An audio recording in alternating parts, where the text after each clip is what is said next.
Hello and welcome to day 20 of my first playthrough of Hollow Knight. Wasn't able to log into Blue Sky if something's going on. The website isn't connecting or working, so I wasn't able to do my usual post uh, saying that I'm going live, but whatever. So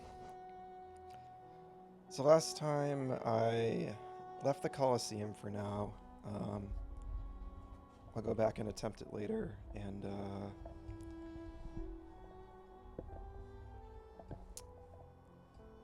sorry, getting tangled in my wires. um, And then I found the hidden stag nest station, which was like a very understated, poignant moment. And then I inadvertently summoned this sinister traveling carnival troupe, which was so cool. I love how this game keeps like I've been like revisiting areas a lot lately, and like new things keep happening when I revisit those areas. Uh, So this was like something I remember was in the Howling Cliffs. There was like a dead bug corpse there, and I went and revisited it and used the dream nail on it and ended up summoning this carnival. And the game doesn't even like tell you to come back here. I just came back to the town and I saw this, and it was just such a creepy, cool moment. And now they want me to help them with like their creepy ritual. I got to go to these three flames. So I'm curious what that's going to be all about. I'm going to do that. As I continue just kind of backtracking in general and hitting all the like the spots on the map that I haven't been to.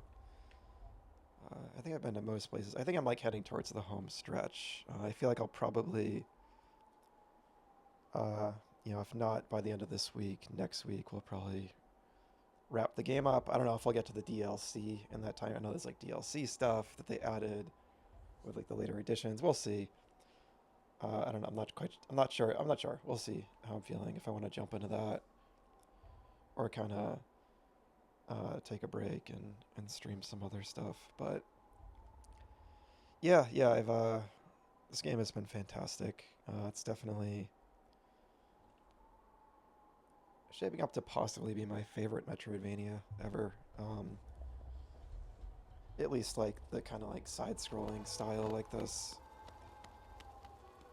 Um, I'd say Super Metroid is probably the only other one that kind of was competing with it. I know a lot of people, Symphony of the Night is often another one that's cited, and I really like Symphony of the Night a lot. I love Symphony of the Night's main castle design a lot. I just, I'm not a fan of the second half of that game, if you know what I mean. If you've played the game, you know what I'm talking about. I'm not gonna. I know it's an old game, but I still don't want to go into detail, just in case.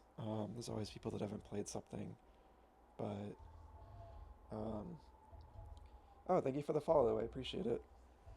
Um, yeah, I have anonymous follows on because I just want people to be able to lurk, if they want to, and just chill. Um, what was I saying? So yeah, Symphony of the Night. Um, oh, hi, Chloe, Chloe. Thanks for stopping by. Hope you're having a good day today. And again, thank you for following. Yeah, so I was saying, yeah, so this might end up being my favorite Metroidvania, and yeah, Super Metroid's another favorite. And I like Symphony of the Night, but Castlevania Symphony of the Night, but again, I'm not a huge fan of the second half of that game. I think it kind of drags, and just kind of recycles a lot of content and stuff, which, as I've kind of been talking about as I've been playing this, I'm not a huge fan of. The game I'm mentioning, it's Castlevania Symphony of the Night. It was a PlayStation 1 game. It's been re-released on like probably everything at this point, but yeah, it's another classic Metroidvania like this game where you go around exploring like a big map. Okay, so what are we doing here? Let's see. Alright, so the flame is just straight ahead.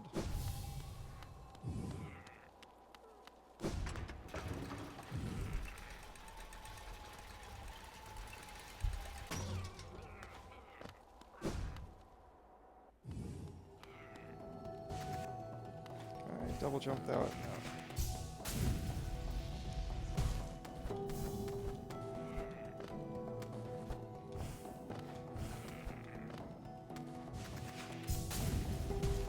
There it is. Okay, so let's see what this... It's like a little guy.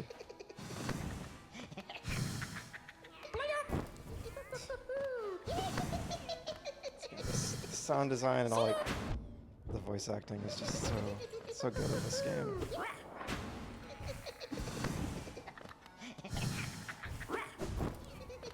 Do we knock them back? Nope. Okay, we can't just attack them. You love this game? Yeah. It's great. It's kind of exceeded my expectations, honestly. I knew I'd probably like it because I like Metroidvanias, but it just has so much personality. Shit.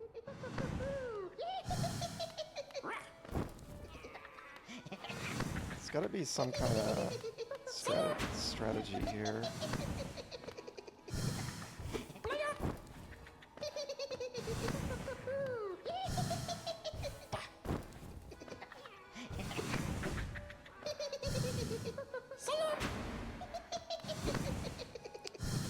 I keep going like off screen, so I can't really get to them.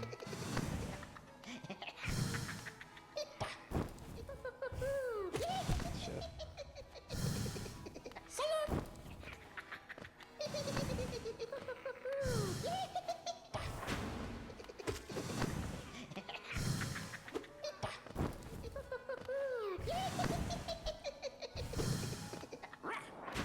This is so annoying.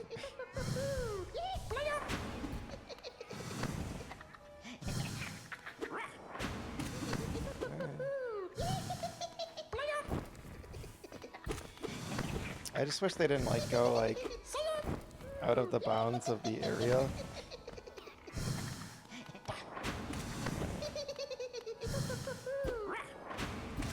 Hopefully they don't take too many hits.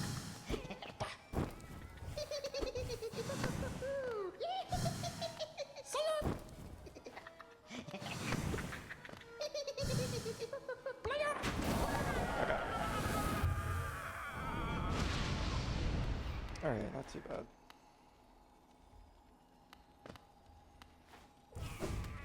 Yeah, there hasn't really been an enemy like that. Just the way they were like going, they were kind of like overlapping with like the walls and stuff. It just made them kind of like a waiting game where I just kind of like wait around to hit them, which there hasn't really been any enemies in the game like that so far. So, but luckily there's only 3 of them. Alright, so while I'm in this area, there's like one spot up above. I want to go back and recheck. Or not my, oops. I gotta heal.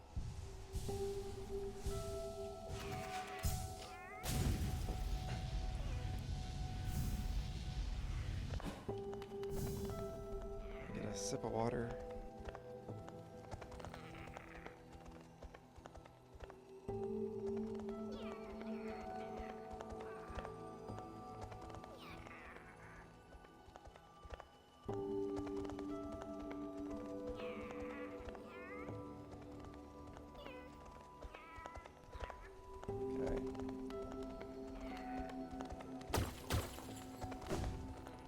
So there's one more thing I have to check here, and then I think I'm done with this area.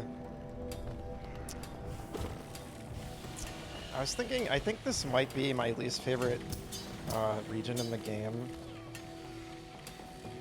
Right, I need to equip like the map thing so I can see where I am. And I don't dislike any of the areas, but I just feel like, and I like the platforming challenges in this area, I like the music, but I just think at least thematically, it's probably like, and this like, it feels rude to say this about anything in this game because it's just like, you know, the art design is so good and like there's just, it's generally such an inventive game, but I feel like this feels like the most generic area thematically.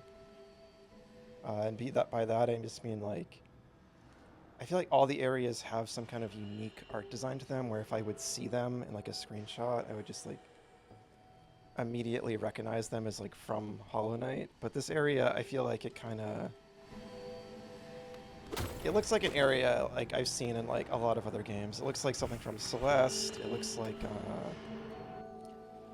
the kind of like crystal cave motif. I've seen it in like a lot of RPGs, like the old Donkey Kong Country games. There was like a big motif, so it still looks nice. Again, there's no bad area in this game, but it's annoying. Yeah, I thought it was okay. Again, I like the platforming challenges here, but I can see why someone would find it annoying. There's a lot of like little flying enemies and stuff that pester you. It's also kind of interesting that this area is like, it's very isolated. Like you kind of come here and explore most of it, and then you're kind of like almost done with it. Whereas like the city, I've constantly kind of been going back to. Like Fog Canyon, I've passed through like a million times. A lot of the other areas you pass through a lot, but this one is kind of off on its own. Which is interesting. That's not a bad thing necessarily. And I do like that there's like an area that's like a mountain kind of like above the surface. So it has its place.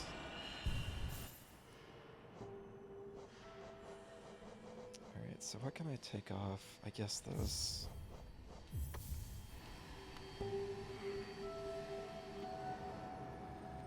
Alright, so I just go right and straight up.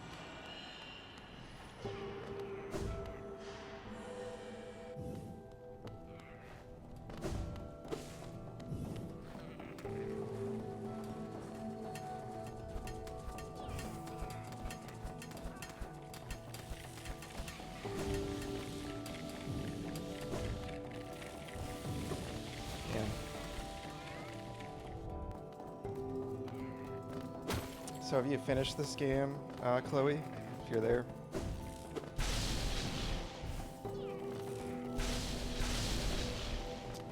Pretty sure I'm pretty far in it, but still have... It's just like so many little mysteries and things to check out that I still want to check out before I finish it. And I might not be as close to the end as I think I am. I'm not sure. But we'll see. You have? Okay, nice.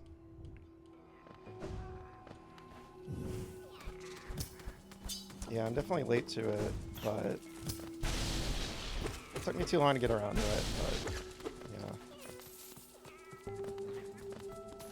It's definitely like super on my alley with the atmosphere and just kind of the minimalist way it's telling its story, and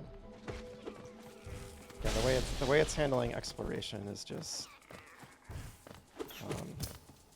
like definitely the highlight of the game for me. It's just so many unique, interesting, just little things you stumble upon in this world.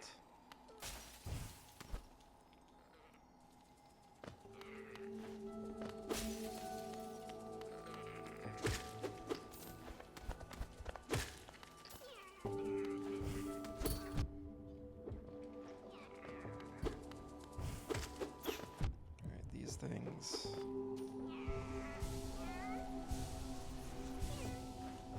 Definitely like way stronger since the last time I was here. Those things were like giving me trouble before. Now they just die in like 2 hits. Damn. Jeez, those were so tanky the first time I came here.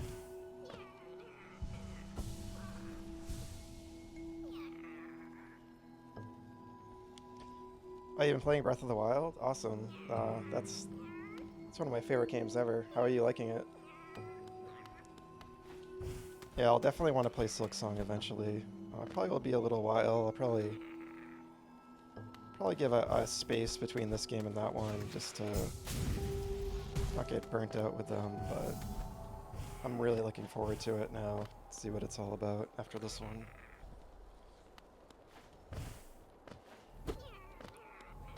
Still don't know if these are used for anything.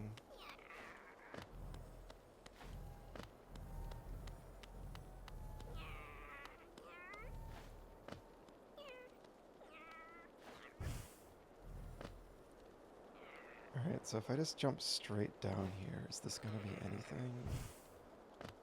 Oh man, I hope that wasn't a secret. No, okay. Well, there could have been a secret to the left. Oh, the map's still not filled in. That's weird.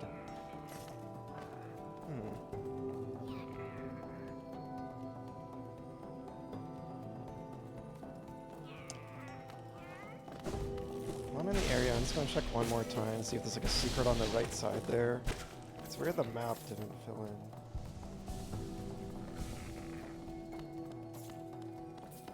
You like Breath of the Wild? Nice. Yeah, I adore that game. I've been kind of comparing it to this game quite a lot, just because of the way this game has made me feel exploring it reminds me of how I felt playing Breath of the Wild, where it was just like just one interesting kind of like magical discovery after the next.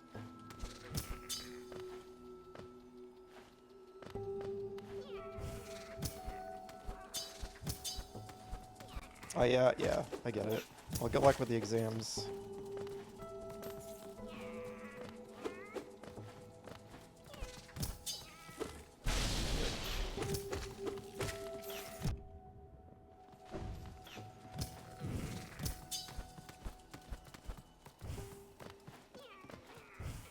I love how like this game does this a lot. The music like fades out when you're kind of like on the fringes of an area. And then like it slowly just goes away completely sometimes.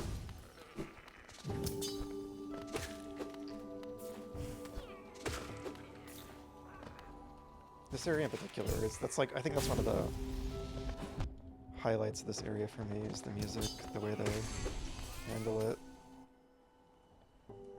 It like picks up tempo when you're in one of the more like difficult areas where there's a lot of activity going on, and then it slows down when you're kind of like just in one of these like dark caves.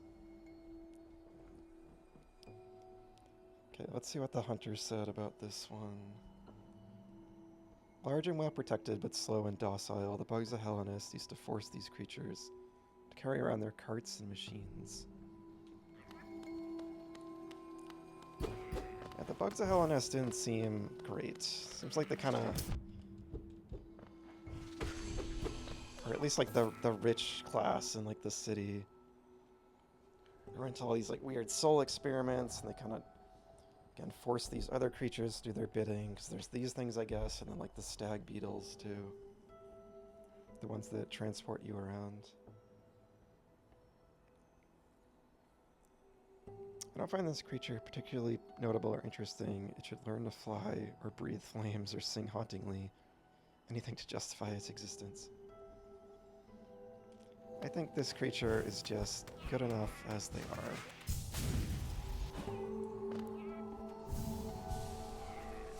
Yeah, no problem. Enjoy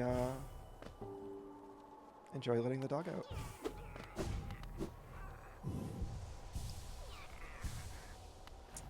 I have a lot of money. I have to be careful not to lose that.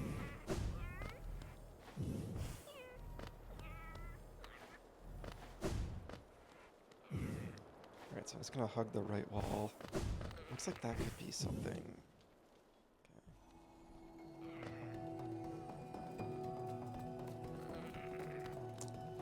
It's not filling in, but we'll leave it for now.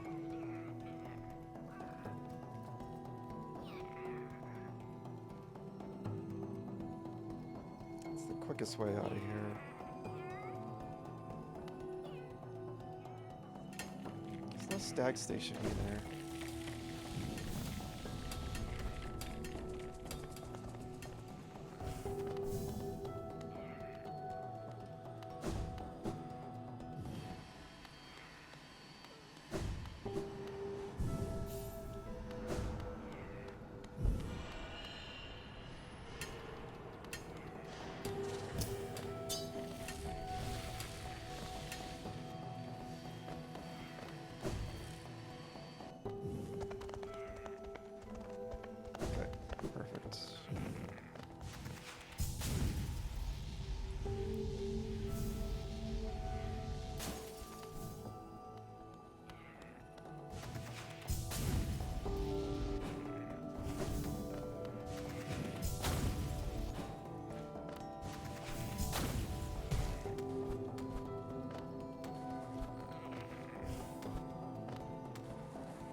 Oh, I didn't read their description. Grimmkin novice. Young and playful member of the Grimm Troupe. As part of the ritual, it gathers sacred flame within its torch. It will relinquish the flame once defeated. That's... I just noticed that the little icon beside some enemies is different, like above the second little group of information. Because some of them, most of them are the hunters, like eyes. But that one is like, it looks like the Grimm guy, like the head of the carnival.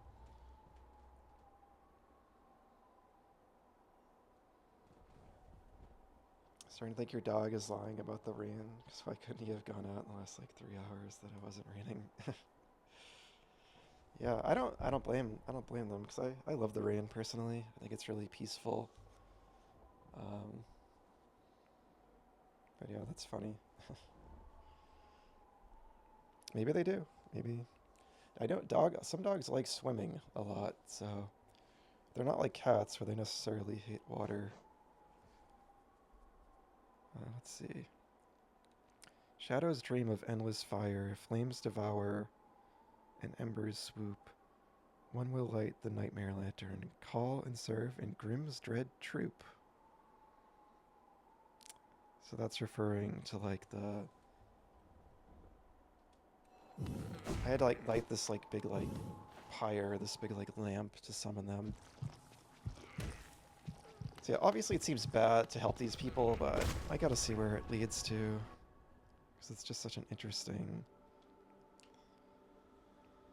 just like little discovery.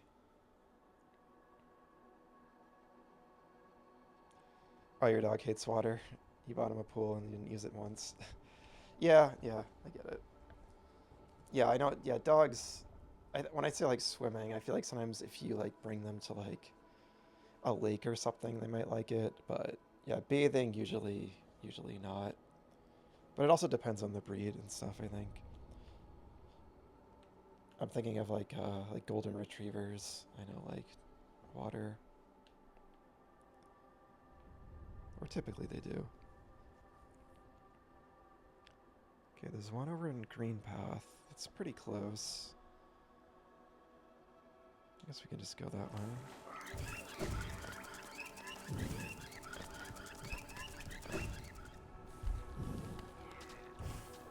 What kind of dog do you have? Whoops.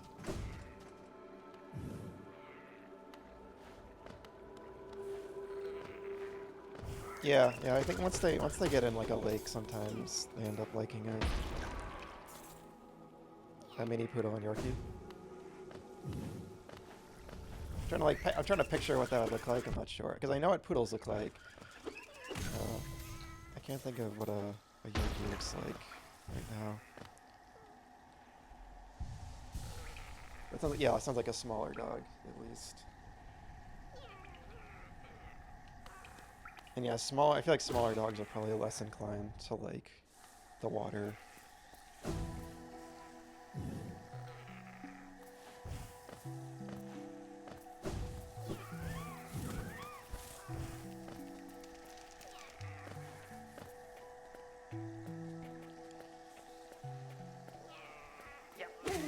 This is still one of my... I always love coming back to this area because it's probably my favorite song in the game, and just...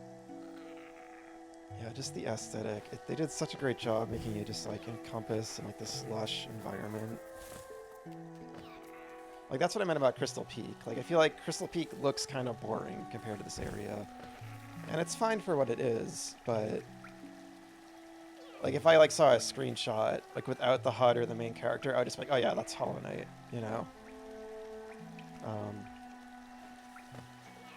But I feel like if you haven't played this game in a while, you might see a screenshot of, like, Crystal Peak of just the artwork and be like, oh, is that...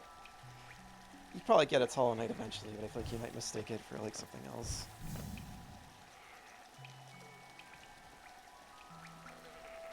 Here's the curly hair of a poodle, but the soft fur of a Yorkie, dark brown, long legs. Longer ears. Rat-like.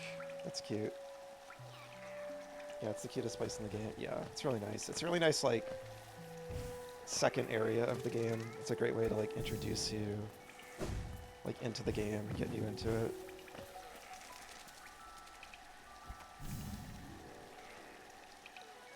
Alright, so if I go down,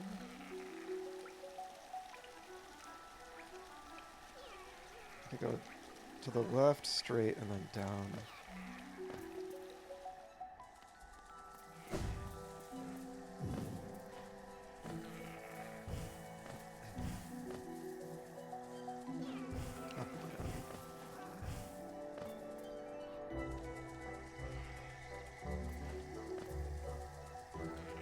Eating tacos. Hope you're enjoying. Do you share? I probably wouldn't.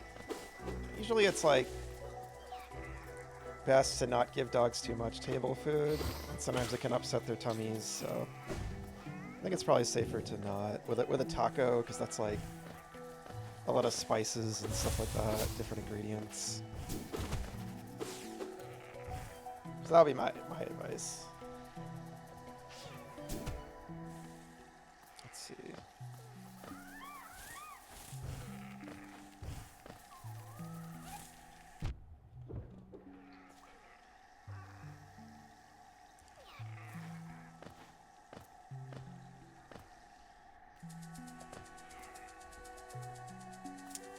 Down to the right. Oh, it's just a joke? Okay. Yeah. I've been noticing since I started streaming, like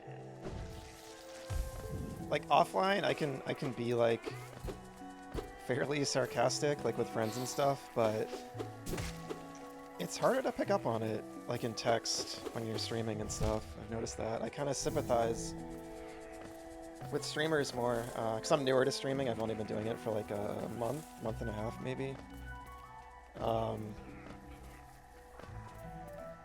But yeah, I've noticed watching streamers in the past, sometimes like they don't always pick up on sarcasm and can get chatters into trouble sometimes, but I understand it now.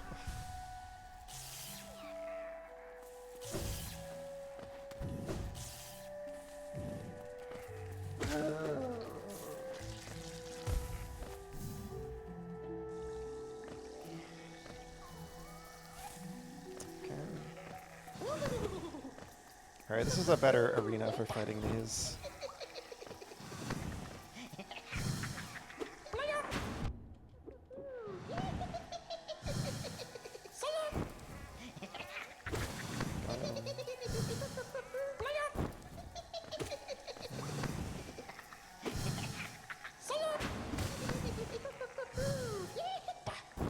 I probably picked like the hardest one to do first.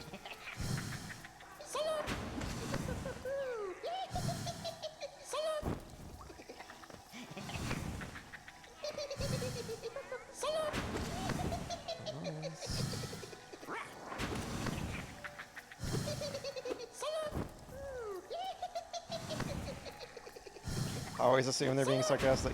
Yeah. I don't know, maybe that'll work.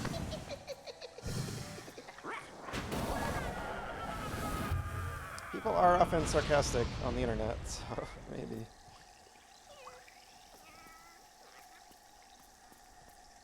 Yeah, they're good. Yeah, I love the voice acting in this game. Like, none of it is obviously like audible like voices, but kind of reminds me of Zelda in a way. I'm very Zelda brained because I love Zelda. I love the Zelda series, but just with like the charming little like grunts and noises and stuff. But definitely distinct as well. Just all the characters have so much personality. And the sound design in general is one of the things about this game that has really surprised and impressed me the most. It's like so, like even right now, like the hissing water, like the crickets in the background. There's so many different sounds going on in like every little screen in the game.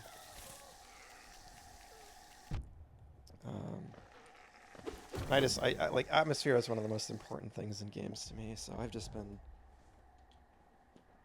absolutely loving it. Okay. So we could go back to town. Let's see, where's the nearest stag station? If I go to the left and up, we can take the stag station right over to the next one.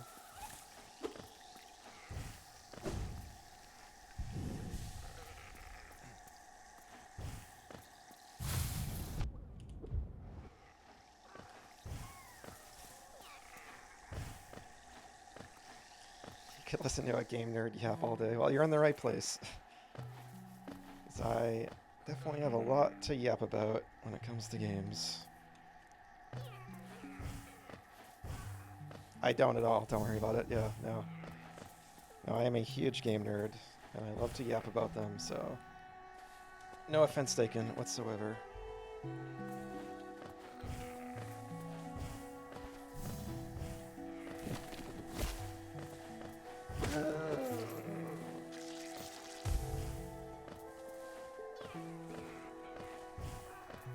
My money's getting up there, so that's making me nervous. I'm gonna lose it all.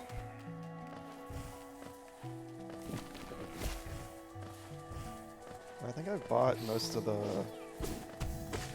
Here?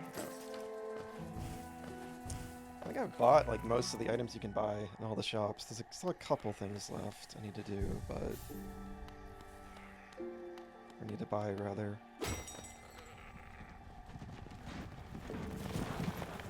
I talked to you. Yeah, I think I heard that.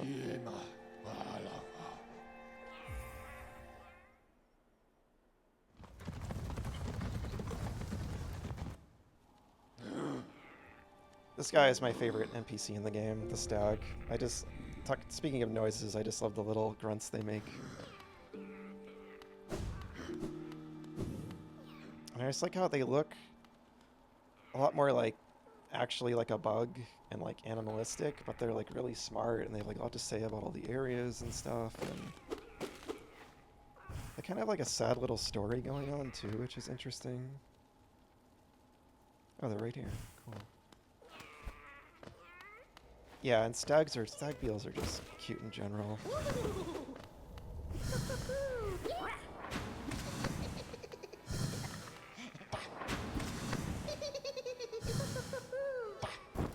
If I just stay here, this might...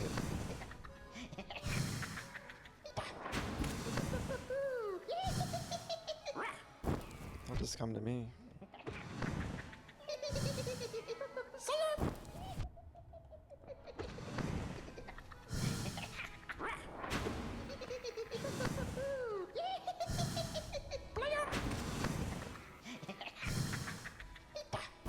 I definitely picked the hardest one of these first. That's fine.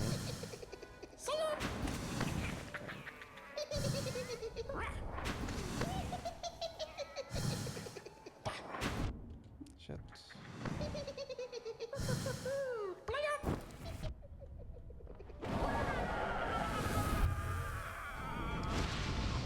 Honestly, I think the best part of those fights is just their little giggles and noises. Because the fight itself isn't that fun. It's kind of just like a waiting game, which... again, most of the enemies, like the bosses in this, they're very active. You're like constantly able to kind of like keep attacking them and dodging them and everything, like all at once, which makes them really fun. But those, you just kind of have to wait for them to come to you, so... But, whatever. It's only 3 of them, which is the important part. Alright, so I'm guessing you're gonna fight the Carnival Troop leader. But we'll see. Oops.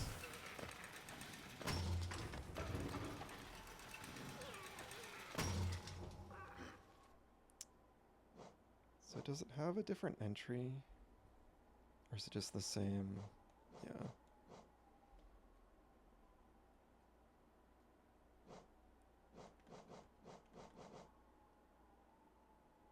I want to read this again.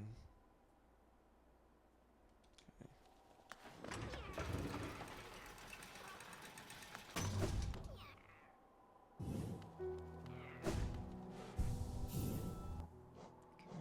So let's take off this. I want the one that prevents knockback. That one. Got anything to say? Nope.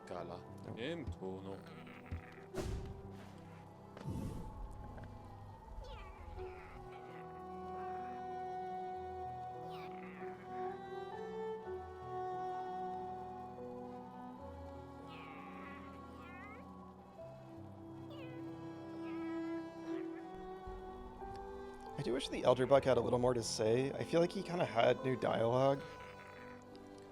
His dialogue was like updating frequently for a while, and then he just kind of stopped saying much new. I thought he would like comment on every area I've gone to and stuff, but whatever. It's not a huge deal. It's always a bummer to me when I always like when you return to like a hub town and like everyone has something new to say. But there's so many like NPCs in this game and so much unique little moments, I can't complain too much. Baba Gondala. Master is waiting for you. No, I mean my character's not rude to anyone really because they just don't talk or say anything. Unless the characters I don't know, I'm trying to attack or kill, I guess, but usually they're attacking me first, so. But I think the Elder even has like a line that's like, oh, you don't, I think they just said it, like you don't seem the talkative type, but yeah. Maybe my character is like making rude gestures that I can't see.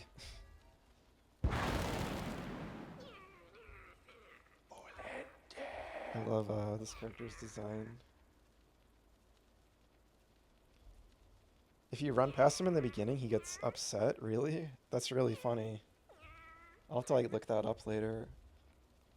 Yeah, that doesn't the game has so many like little like details like that.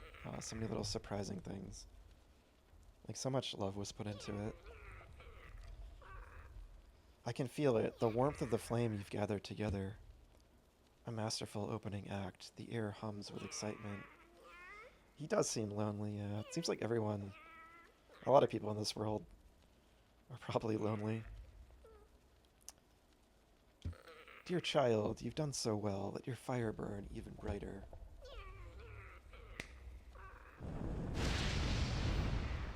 Oh, is there going to be more?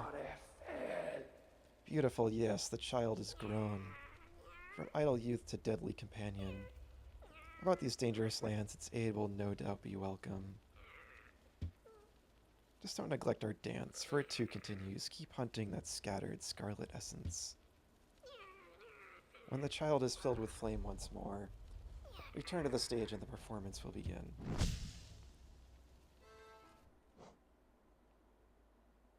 Okay, just 3. I was worried there was going to be like,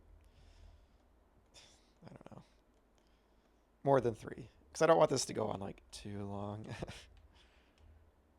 It's kind of like it's kind of fetch questy.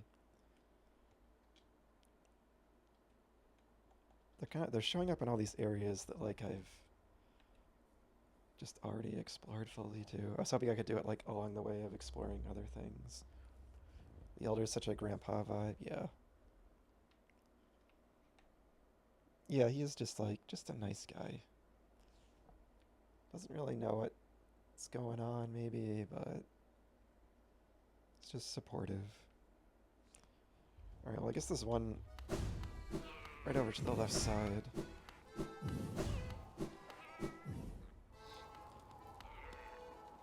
Again, I was kind of hoping to like just collect these as I was like naturally continuing to backtrack to the handful of places I haven't been to yet, but at least 2 of them are just kind of in areas that I've already just fully explored, so I feel like I may as well just focus on this for now. Because doing that just makes something like this less tedious, rather than just kind of going to places I've already fully kind of seen and just to collect these. What did this say again? Mind of King and Creator, step across. Okay. We're witness of the last and only civilization, the Eternal Kingdom, Hellenist. So that's something I forgot. This was like at the very beginning of the game. I forgot that it said it was the last and only civilization.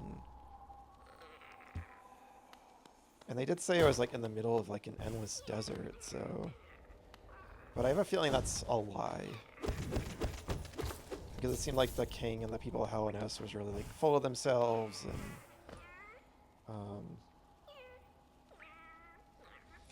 Your performance Wednesday? You haven't written anything? Well, you know, don't neglect that if you need to. But what kind of performance? Is it like a play or something? Um, but yeah, there was a line about how there was an older like kingdom or civilization or something where Hellenes was built, but Hellenes doesn't really acknowledge it or didn't in the past. So it seems like they have like a big arrogance thing going on. There's a lot of like kind of I feel like unreliable like information in the game. Like characters have different opinions about things, and you really just need to kind of like make up your own mind and conclusions about stuff, which is really cool. A drama monologue, is that for like is that like a school thing, like for a class? Um,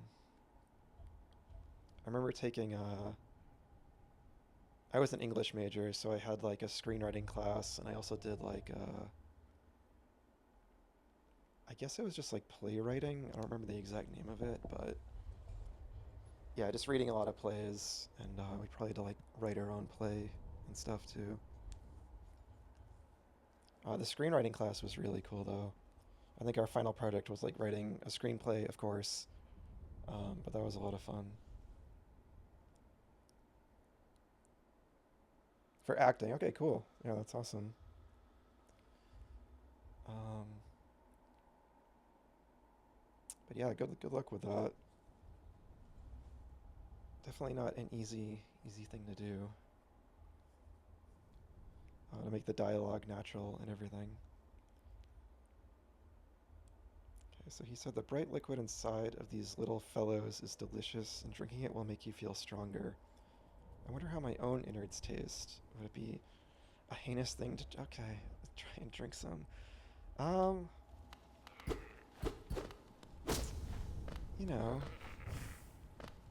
don't hurt yourself, there, Hunter.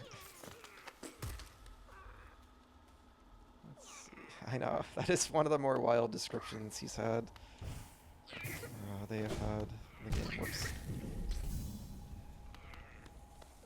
I'm just rereading all these because it's been so long. I just forget what they say. So yeah, that was just the Soul tutorial.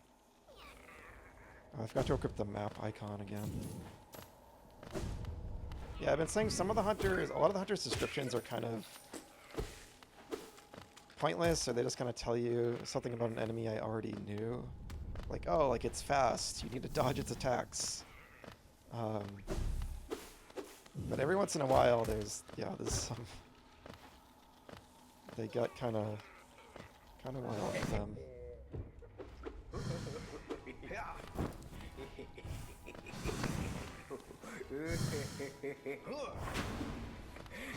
I do like how you see the ones where you like see the hunter's like personality come out. Oops.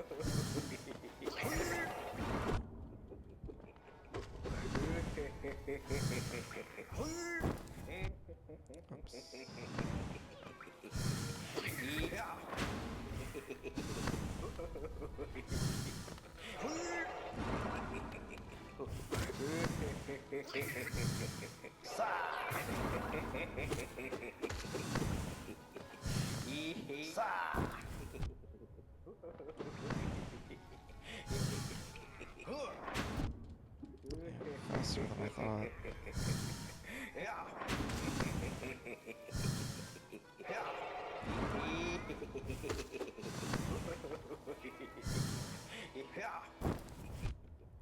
Keep getting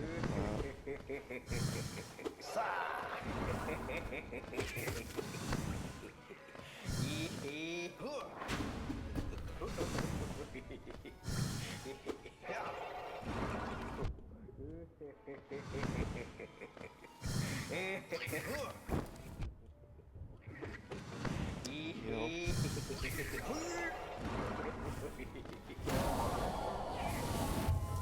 Yeah, his laughs is more it's more creepy than fun, like the little ones was.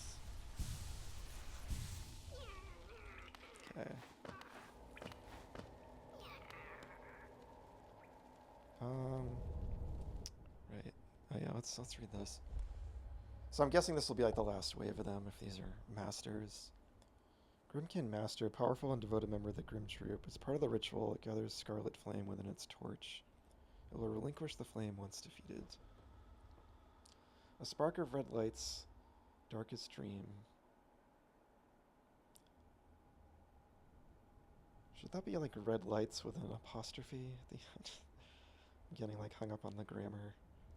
A spark of red lights, darkest dreams, scarlet nightmares, bright and wild. Visions dance and flames do speak. Burn the father, feed the child.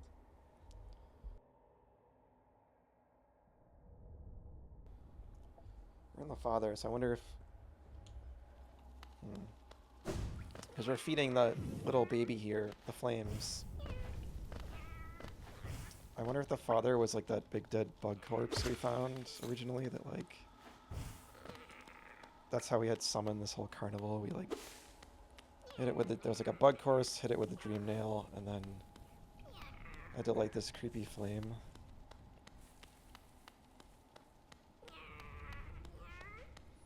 Or hearty rich person laugh, yeah.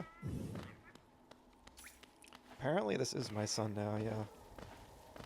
I'm wondering, so I'm guessing either they grow up fully and then they become like, that's like the reward for this. They're like this partner that attacks enemies for you.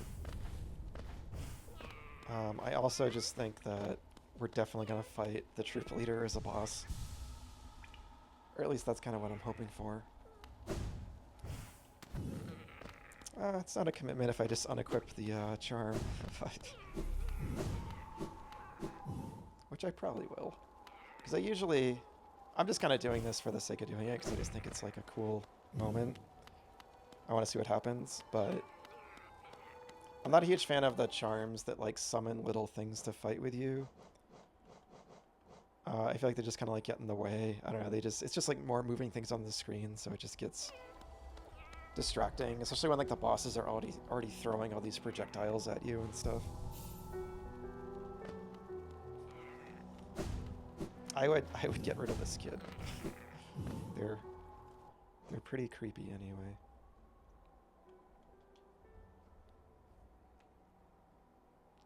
Okay, so I could actually we can take the stag station. That's like right next to the one in the graveyard. I gotta go to the whatever their name is, like the dream essence person. Anyway, I think.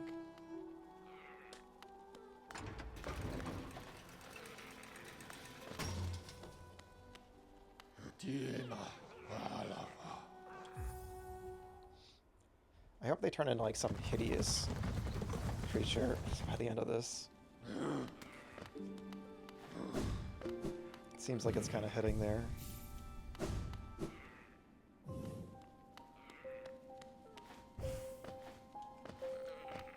What's this one saying? Didn't remember. A moth. That's true. There was a moth that told us about like the 3 dreamers originally, and I've been really curious what the deal with that is. Dreams revered.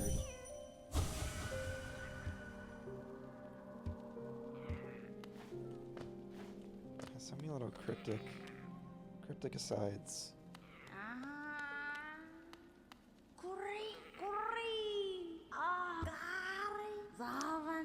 Yes, I thought so. More than 1,500 essence. The dream nail is close. So close to fully awakening. Continue on your path, wielder. I know not what guides you, nor what it is that drives you forward. I don't either. I can only guess. Once you have collected 1,800 essence, though, I will be here waiting. Take this gift, may it grant you strength, and help you to collect the essence of this world.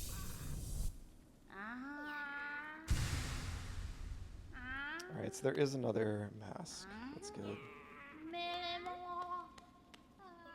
I like the voice setting. Yeah, I kind of thought about that before I started streaming. Like, do I want to go full ham with it, or do I want to make it more subdued? And I kind of went with the more subdued route.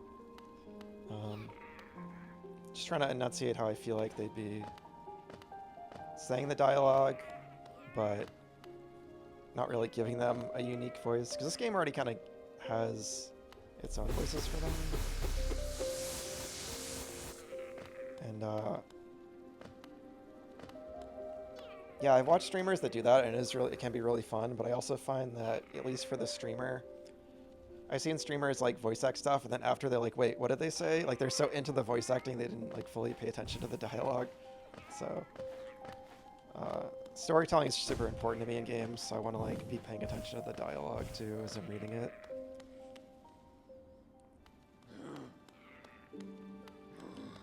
Yeah, we still don't really know. The main character is still very mysterious where they came from, though I've pieced together, I think, a lot of it. Like, I think they were created to like seal the plague away or something, but we'll see where it goes.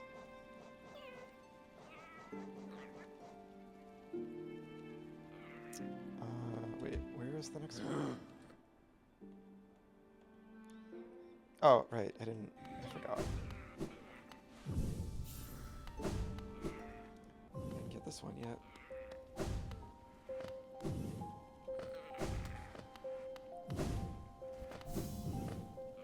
First I see my health full, yeah. These things are kind of kicking my ass.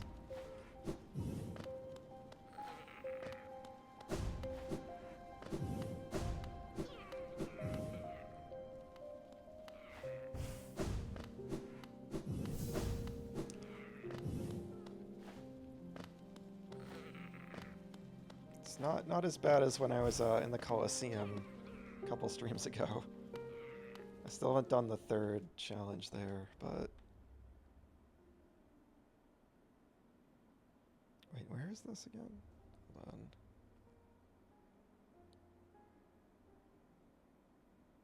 on. Oh, I see. It's like down in that place.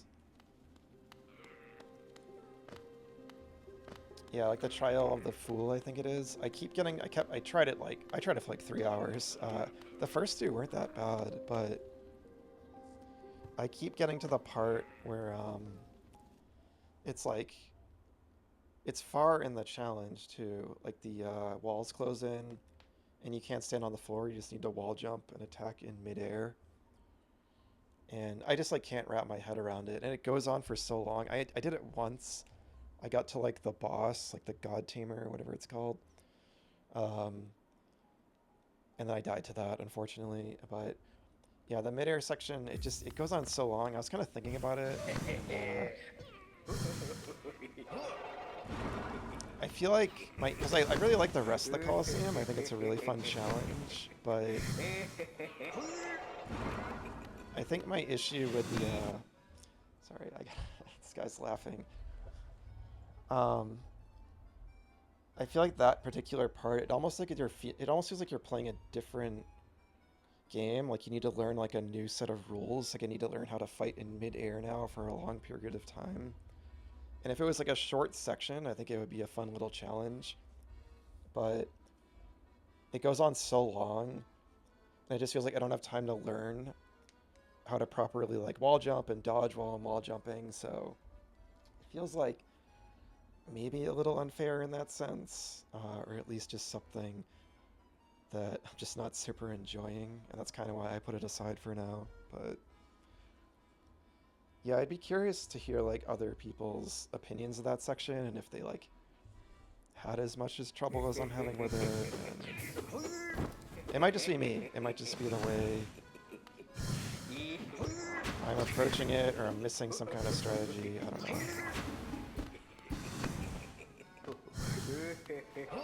Difficulty is like so subjective. Like sometimes what can be really difficult for someone can be not difficult at all for someone else, and vice versa.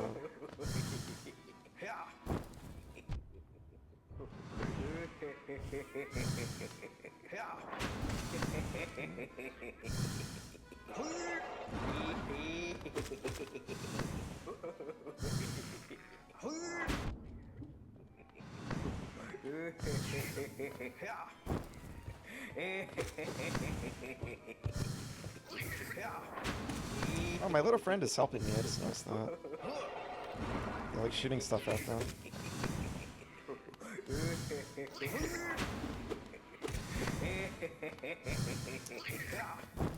Shit.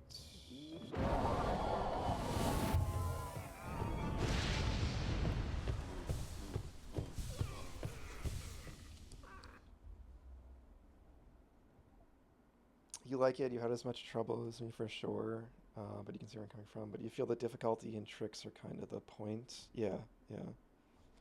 Um, yeah, and I mean, I did have that in mind. It's obviously meant to be one of the toughest challenges in the game. And I also, like, I haven't fully upgraded my nail yet. I don't have all the health. I've been calling them heart pieces because of Zelda. But, I mean, you said you're playing Breath of the Wild, so yeah, you're familiar with that.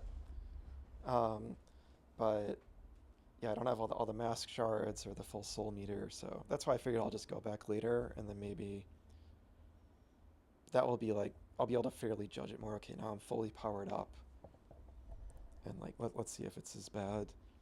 Yeah, it is called the Trial of Fools. I think I would have been a fool if I, you know, kept kind of beating my head against the wall with it, but I shouldn't say that because I mean if you want to just commit to it, you know, and some people have like endless patience, you know, that's cool as long as you're not, you know, hurting yourself doing it. But yeah, just I usually like for all the bosses and stuff. I like to. So far, I've just you know I find a boss and I really kind of grind it and do it until I beat it, and that's been pretty fun. But with that challenge, it was just that one part that it kind of got to the point where I basically was like I can come back with more upgraded stuff, or I was going to use this charm, but I feel like this charm might trivialize it a little bit, so I kind of want to use it as a last resort. You didn't do the third one? Yeah. Yeah, you gotta commit to it, because it is tough. And, like, that's obviously fine, too, you know, it's, I mean... Yeah, I mean, if I end up just not doing it, and, you know, I end up not doing it, it's not the end of the world. I don't want to get to the point where I'm, like, super salty and just, like, hating on the game, because I love this game. This game's wonderful, so... But I think I can probably get it. I'm just gonna kind of leave it till the end. It'll probably be like the last thing I do before, um, you know, I go into presumably the end game of the game. But yeah, we'll see. Because I do enjoy the rest of it. I like coming up with little strategies for all the different sections. It's just that one that one part I just don't have a strategy for.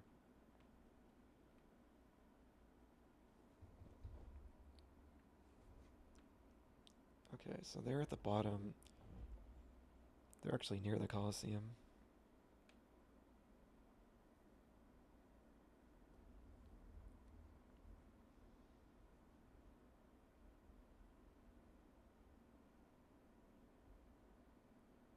Yeah, I just try, yeah, thank you for the kind words. I just try to, I think it's so important to, like, try to have patience with games, I guess. Like,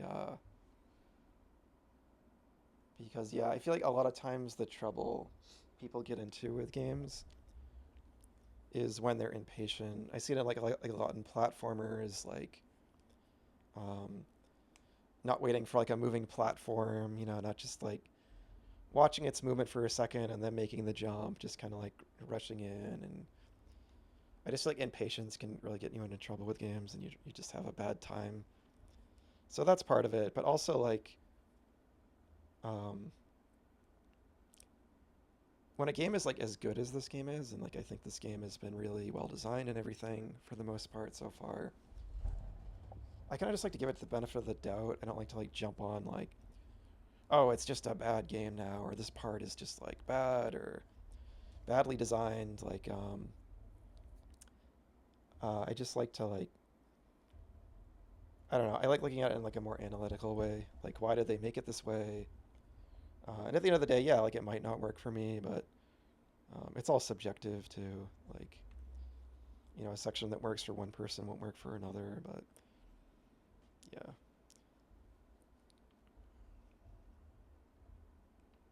Yeah, I've been on Twitch in like 2 years. Yeah. Um, can't. Yeah, I've been hanging on Twitch for a while. kind of feel like I'm more lurky these days in a lot of the communities that I follow. But there's a couple communities I still stop into and chat, which is always fun. But yeah, there's so many different streamers out there. You're gonna find like so many different personality types. It's funny you say that about the pins because I haven't been using them for most. So for most of this playthrough, this is like my style with these kinds of games about exploration. I actually don't like to use the map. I just like to get lost and just kind of find my way and make like discoveries. And like this game is, I feel like, is so designed around that. Like,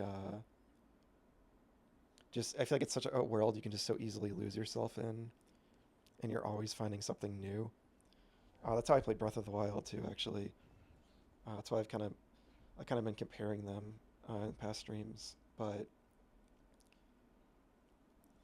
basically, like once I like feel like I've seen most of an area, or I felt like I've seen most of the world at this point, that's when I started like buying maps. And now I'm just trying to backtrack and see the places, find the little passages and stuff that are unmarked. And that's when I broke out the pins and started marking down kind of all these interesting places that I remember seeing. But yeah, they definitely are useful for, because there's so many little just strange or interesting little points in this game that are kind of a mystery when you first come across them. And like yeah, there's just a lot of stuff like that. So like, I mean, that's definitely a very Metroidvania type of thing too. I'm trying to like see what the quickest way to get to this area is. I guess it would be taking this elevator, which aren't I like right near that actually?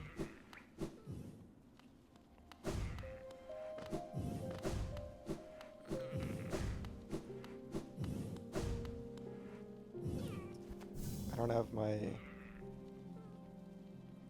marker. That's another one of my little gripes of this game. I think it's interesting that they make you equip a charm to see your icon on the map. I've never seen a game do that before. I think it's like an interesting way to do it, but I think they maybe did it to encourage players to not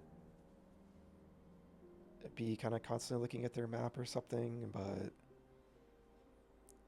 for me, when I wasn't doing that anyway, it's kind of a nuisance when I do actually want to use the map and I remember that I don't have it equipped.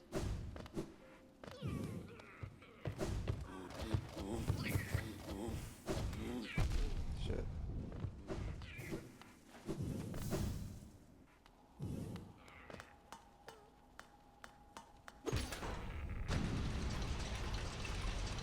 And yeah, that's just like my personal style. Like obviously, you know, if you like to use the map, or like anyone, I know a lot of people, some people really need, the map and need that kind of navigation. It's all different play styles. They're all valid.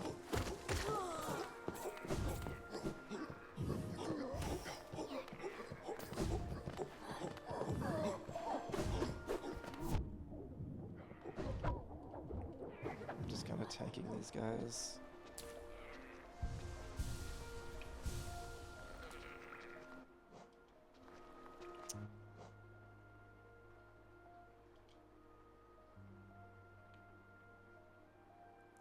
Oh, I see. Okay, I have to go up towards the Colosseum, actually.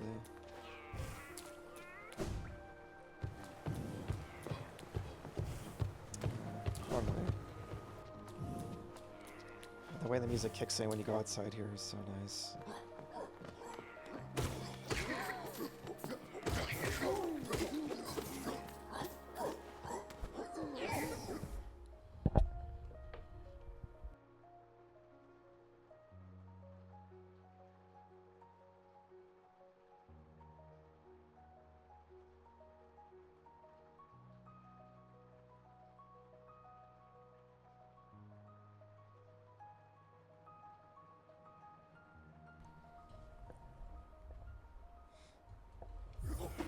Oops. Damn. Pause like mid-attack there.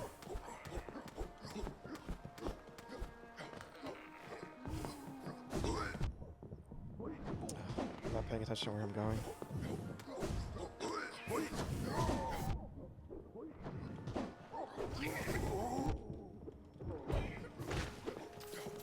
Just kill them.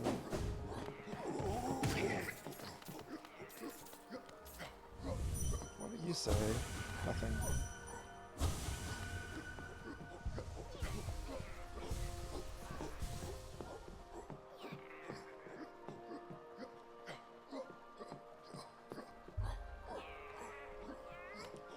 Speaking of sound design, the rain in this area is like one of the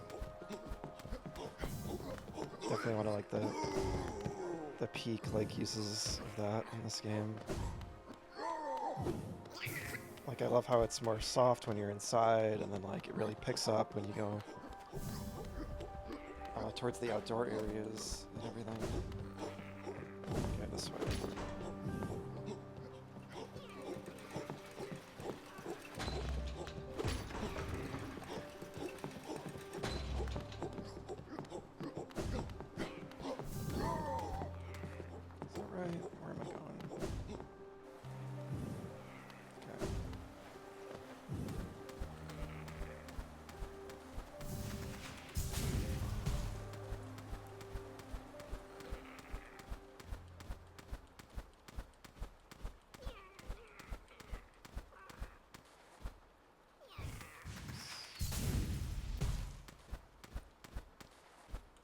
I'm starting to get slightly endeared to this little demonic creature following me. Their noises were like unsettling at first, and now they're kind of charming. Wrong way. Don't want to go there.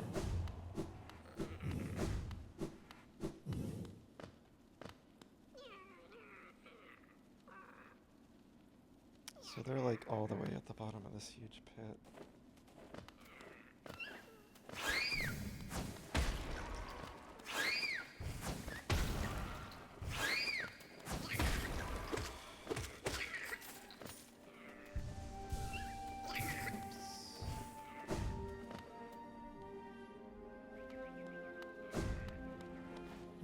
So I think they're just at the bottom of here.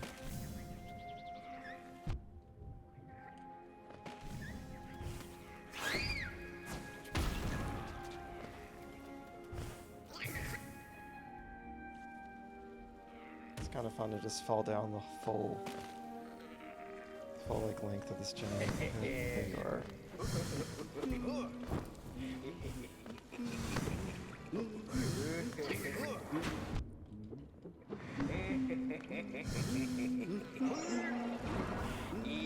It's probably a bad place to do this.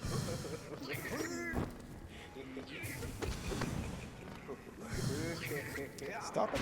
Stop attacking the giant bee. It's not who we're fighting, little guy. Damn. This is probably a good place to fight them, actually.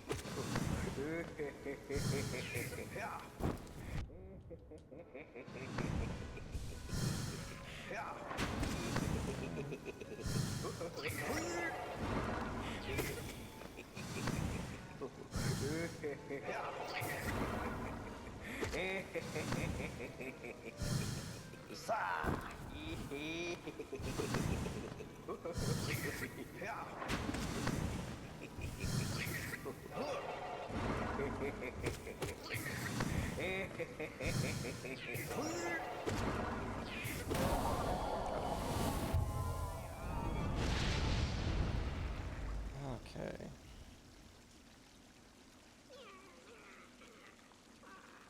It's the quickest way out of here.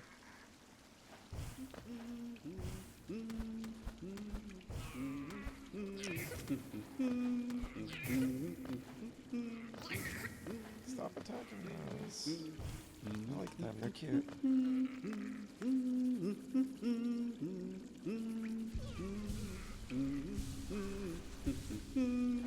Where's the nearest? This one over here. Shoot.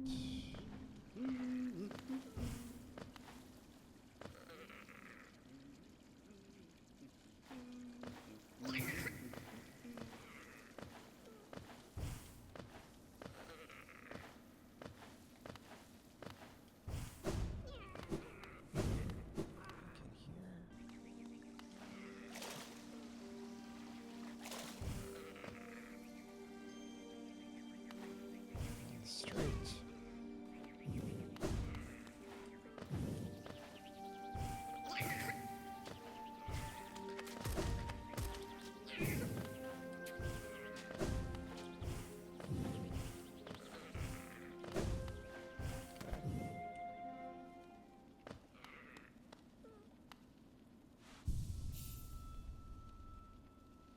Oh, your computer died? Sorry to hear that. I hope it's okay now. Oh, that's cute how they sleep next to you. Did you just get like a blue screen or something?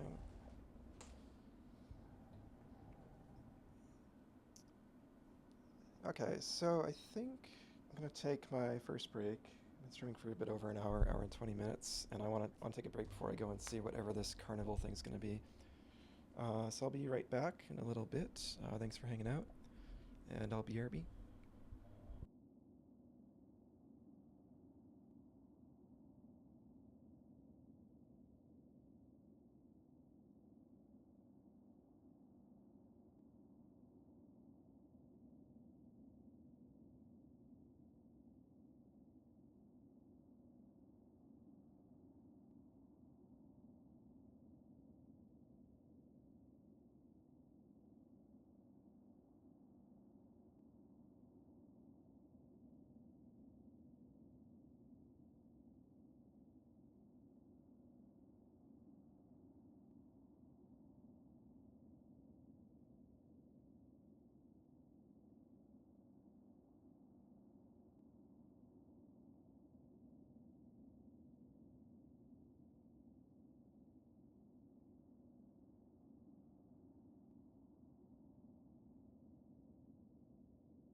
Okay, I'm back.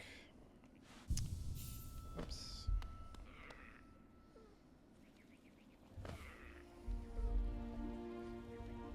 Alright, so let's see. It's the quickest way back to the town.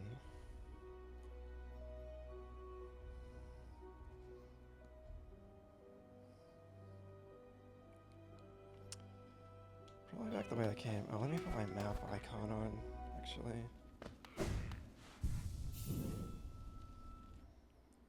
Let's see.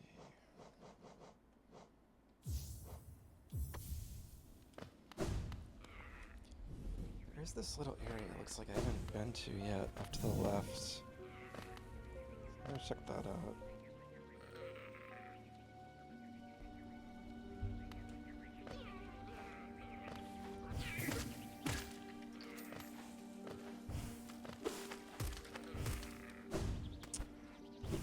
Scrolling Reels, welcome back.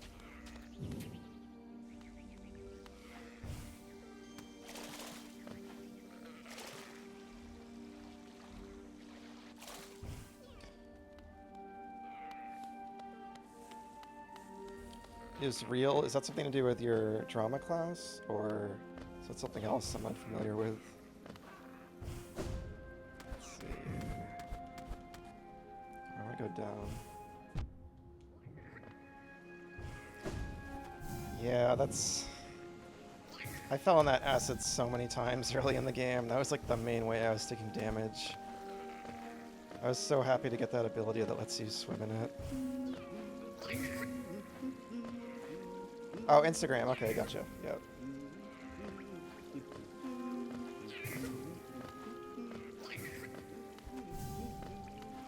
No, it's Reels. You're right. You're right. It slipped my mind.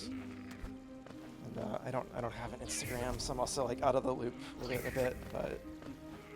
But no, that is the right word. I'm pretty sure.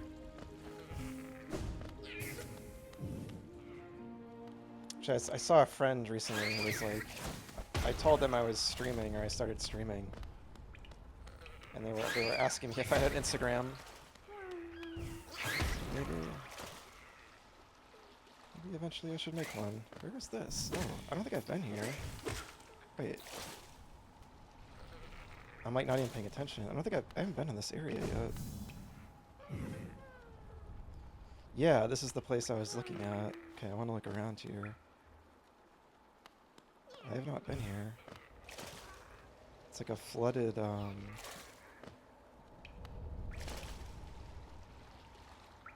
a flooded station. Okay, let's rescue the little friend first. There's only a single time one of those guys was a mimic, and now every time, like, I'm always waiting for it. I know, I did. I wasn't paying attention. I was, like, yapping.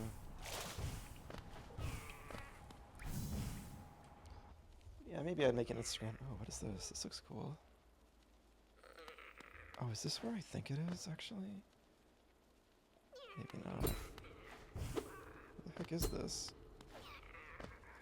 Yeah, I do like photography, so maybe if I took the time to get into that more, that could be something cool.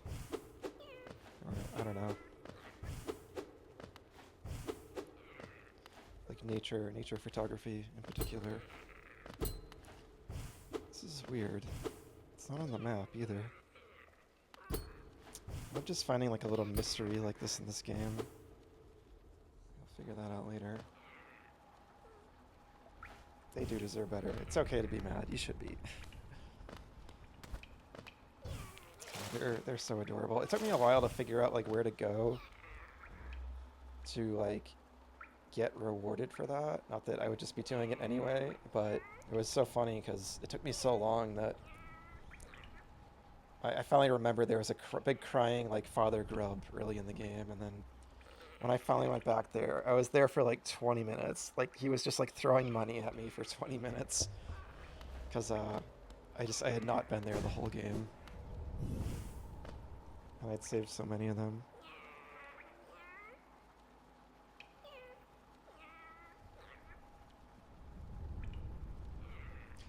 You don't have nature in Canada? It's not true, is it? Unless you're in like a city. Yeah, there's like early like I can show you on the map.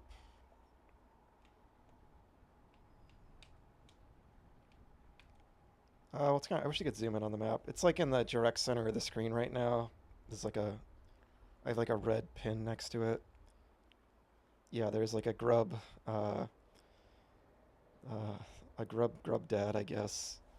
And all the little grubs kind of like go back. That's like they go in their little homes. They have like these little holes they go into. And I had rescued like a ton of them, and I finally remembered to go back there.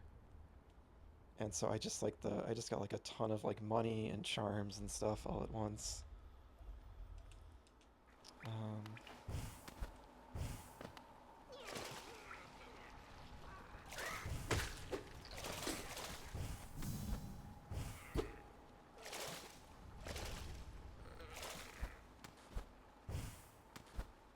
that's the most. Oh, really, really. I'm curious. I'm curious. Yeah, he's cute. I'm curious. Like, what do you mean by that? That's interesting. That's a very American take. Yeah, because I mean, I used to go to Maine a lot, like when I was a kid, to go like camping and stuff. So like the upper kind of states. So I've been near like the border to Canada. So I guess like I know like obviously not all of Canada is like forests, but yeah, I was under the impression they had like some nice like kind of forested areas or state parks or something. Bench is broken here.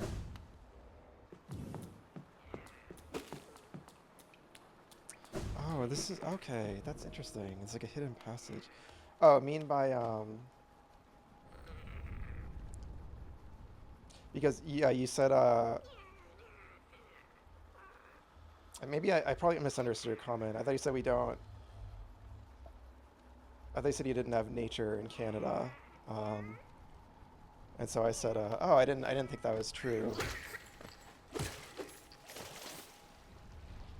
So yeah, you said that's the most American thing ever to say that. So I was curious what you meant by that part. If that's like a frequent comment. Because yeah, no, I thought there were a lot of forests in Canada. Okay.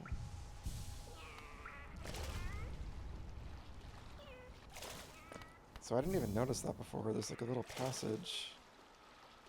Surprised I missed that. I'm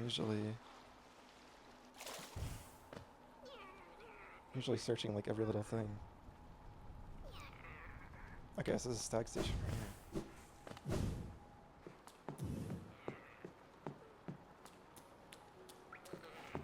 Oh no, I think yeah, it's just a misunderstanding. Yeah, this is just text. It's sometimes hard.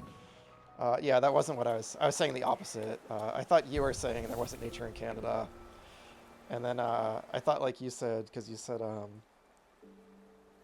you didn't get snow, and we don't have nature in Canada yet. So then I said, oh, that's not true, isn't it? I thought there was a lot of nature in Canada. So yeah.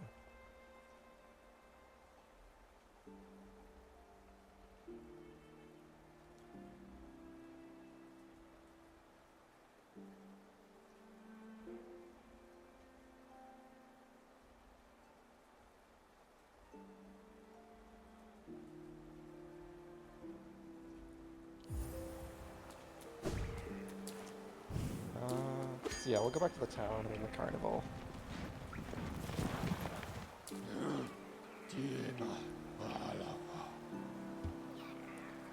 Wait, I think that was a new dialogue. Shit, I missed that. I'll have to come back here. I'll look at the video I just took. The king never rode the stagways himself, but I've heard he was a glorious bug to behold, bright and radiant visage. So much so it hurt to look at him. I don't know if I've seen that dialogue yet.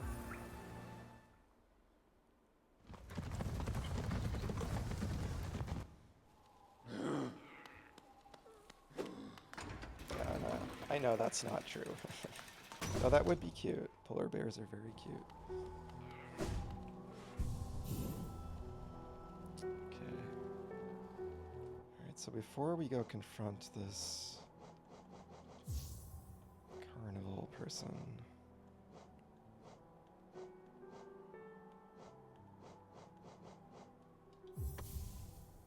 Probably want that.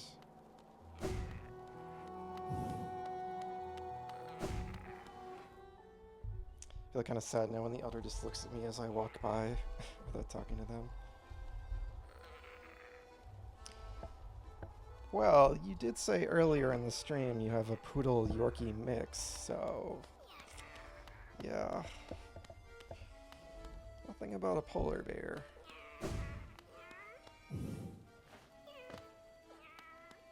He's a bear at heart, yeah.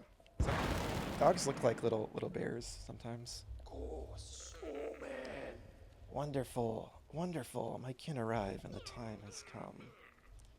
Oh, Toby, that's cute. Makes me think of I can't help thinking of like Toby Fox, like the creator of Undertale. Somebody yeah, I was hanging out in a stream earlier today and somebody was talking about Undertale and Toby Fox, so it was on my mind. Looks like a toy bear, like a stuffed bear. That's cute. Okay. That's another, yeah, Tobey Maguire, yeah. I like those movies. Those were like my favorite Spider-Man movies, at least the first one, probably. It's like pretty campy, but I think it has a lot of personality.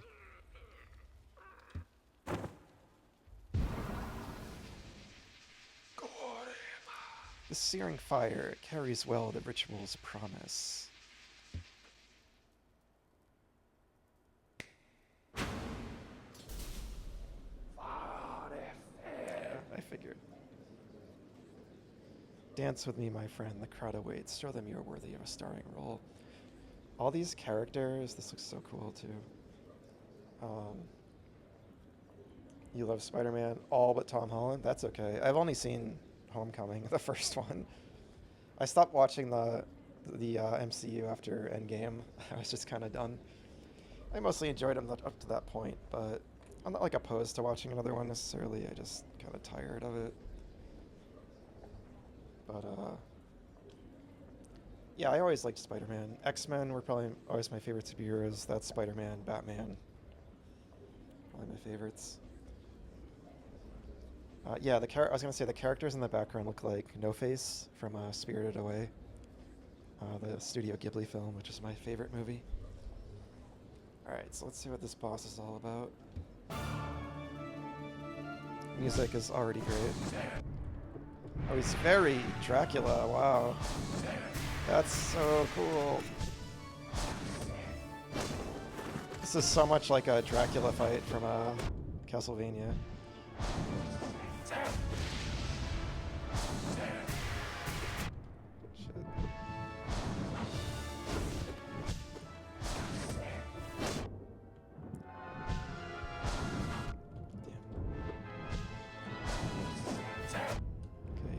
Forward and up. Is that 3 times?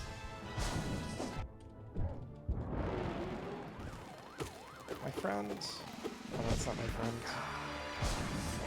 What the hell? More bullet hell. This game loves bosses having a bullet hell attack.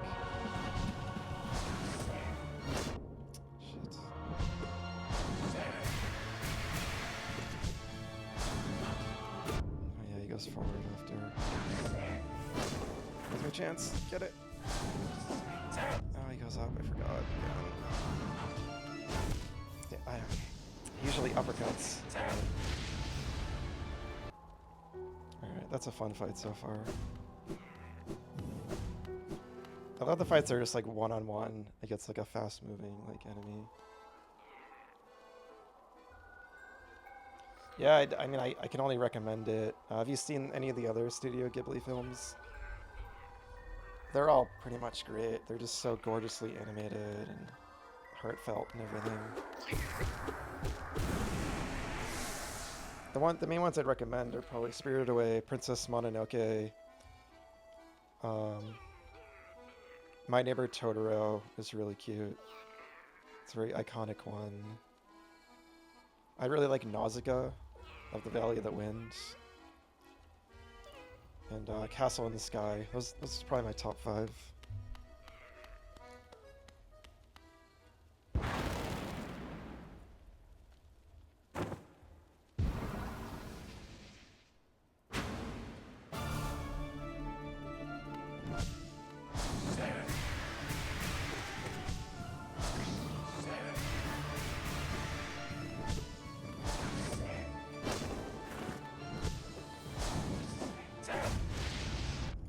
Drops fire. Okay, so he seems to like hone in on where you are.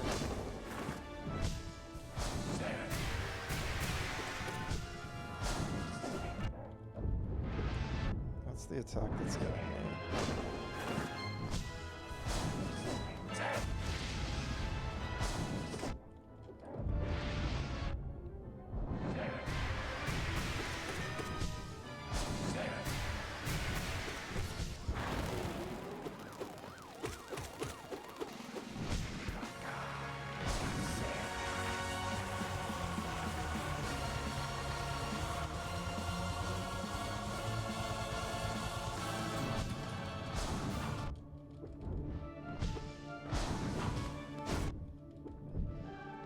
Gotta figure out that attack. Sometimes he goes up, sometimes he goes straight.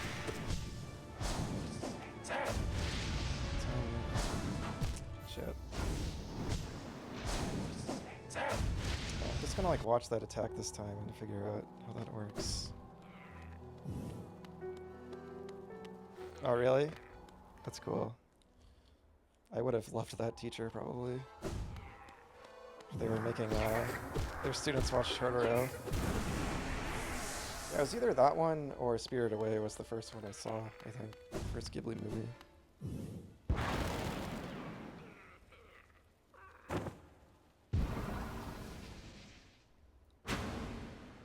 That's awesome. That's another... Oh cool, they didn't do that before. Oh, that's weird. Did it checkpoint? What's going on? There's no way it checkpointed, right? Or is that actually random? They can do that attack. That's interesting.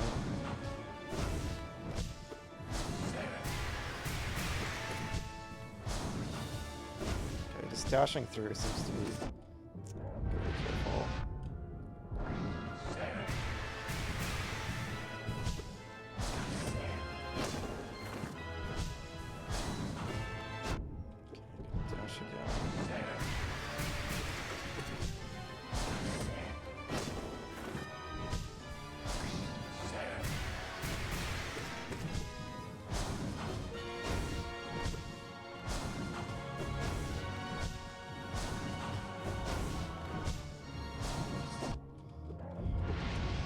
I keep thinking he's gonna do the move where he sends out bats when he dashes.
Do something when he does that.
Get him.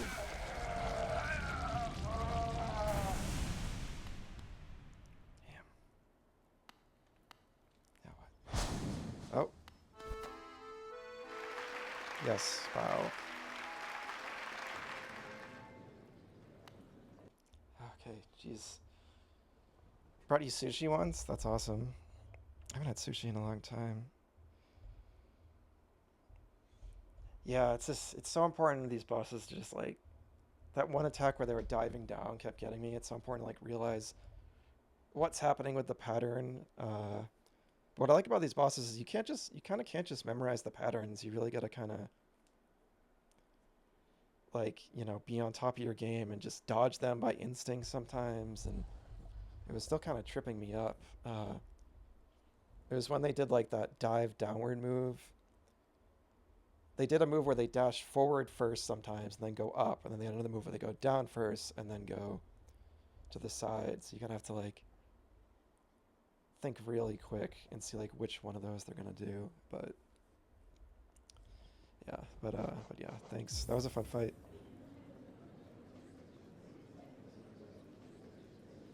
Well, that's another good aspect too. Yeah. Congrats on getting a 2 sentence instead. Okay.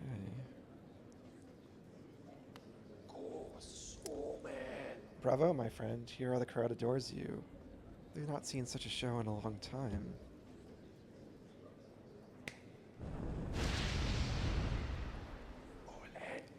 Look here, how our child has grown, nourished and strengthened by the heat of our passionate dance. The two of you will feature in many tragedies and triumphs together, I'm sure. That's good, 130 words in the last hour. Yep, the sun is back. I'm glad. I was kind of worried they just like absorbed them earlier, but I'm glad they're still here. And so our great ritual nears its end. Will you continue to harvest the flame, even though now you surely see the path it illuminates for us? Our scarlet eyes will watch you keenly, friend.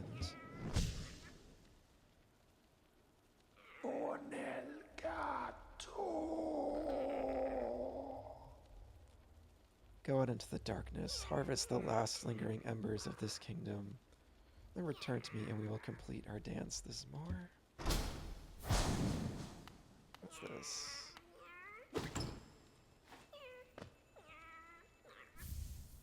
Oh, Charm Knot. That's great. That's like my favorite reward. That's the best reward, is a Charm Notch.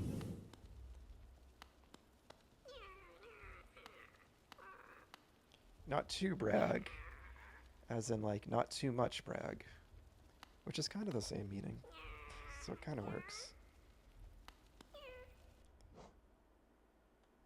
Oh, look at it now, jeez.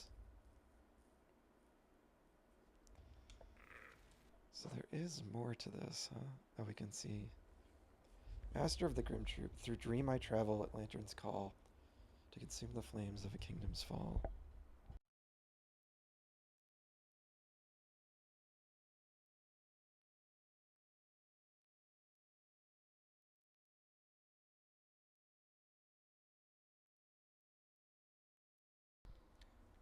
So they're just some kind of like nightmare demon that travels through dreams. Are they even a bug, I wonder? I guess the thing that's my little son is bug-like a little bit. Should you use that in your monologue? What, the description of Grimm? Or the not to brag thing? You could. I wouldn't though, because that's not technically correct grammar, I guess. Oh, that guy's gone now. Oh, now there's 4 of them. Okay, well at least those are in areas, except that one. I'm probably going to return you anyway, so I'm going to put this little side quest. Well, I'll do it as I come across them, maybe, but I'm going to kind of continue doing what I was doing. Because tracking them down was a little tedious, but it would be better if like I hadn't been to those places yet, if I'd found this a lot earlier. but the fight was fun at least. Oh no, I knew that was a joke. Yeah, yeah. Wrote the quote. And yeah, sometimes I respond to things and I might seem like I'm taking them completely seriously, but I'm also being kind of like cheeky when I said that. Again, it's gonna be tough to pick up on. But yeah. Yeah, maybe if eventually one day I get emotes, I'll have one of those emotes that's like a little joke face or whatever, smug face. Okay.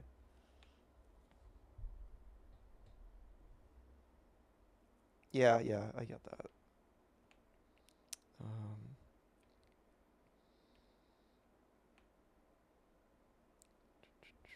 I feel like that's kind of gotten me into trouble in real life social situations sometimes because again, sometimes I am sarcastic, but I come off as like totally serious and I have to like, you know, explain it or just kind of like give up and be like, okay, yeah. um, okay, so where do I go next? Let's see.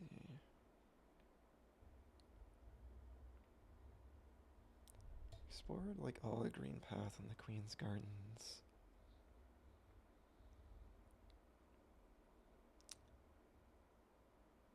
Probably down to the fungal waste. Go from there. It's the quickest way to get there.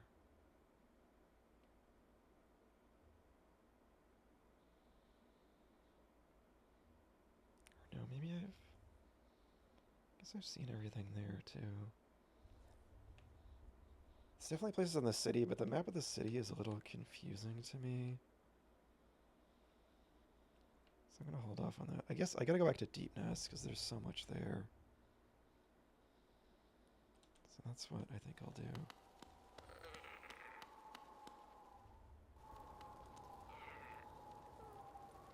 Use emojis so much in text. Talking on here is a struggle. Yeah, I mean, that's what they're definitely useful for.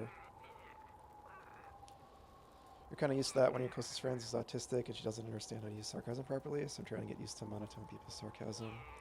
Well, that's good. I'm glad you're like, you know, kind of like mindful of that and working on that. That's cool.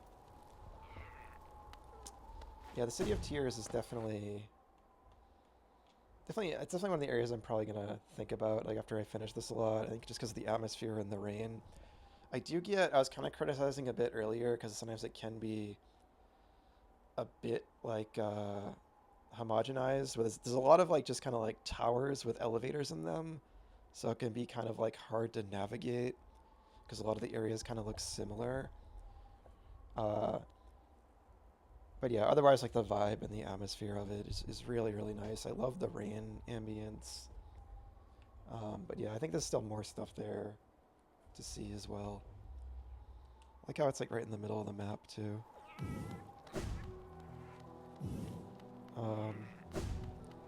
Let's do this.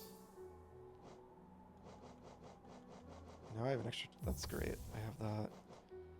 I'll take that off for now. And those don't appear on the map, does it?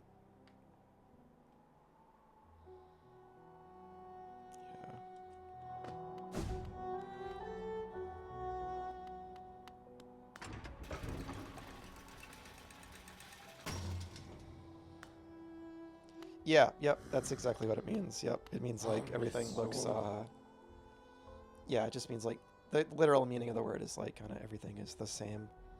And I don't think that's necessarily, I don't think that's necessarily the case in the city. I just think it's maybe a little more so than a lot of the other areas to me. There's just a lot of like vertical areas that look very similar that have those up and down elevators in them. So I just thought that got like a little tiresome, but I really like the part of it where like there's like that singer, like Marissa. I thought that was like a really cool moment. And like the outdoor sections with this kind of like the waterways underneath. I love the sewers underneath it. It's really cool. I love this. This is one of my favorite areas, actually. Also, I went to the wrong station, but yeah, I love the aesthetic in this area so much. I meant to go here. You agree? Yeah.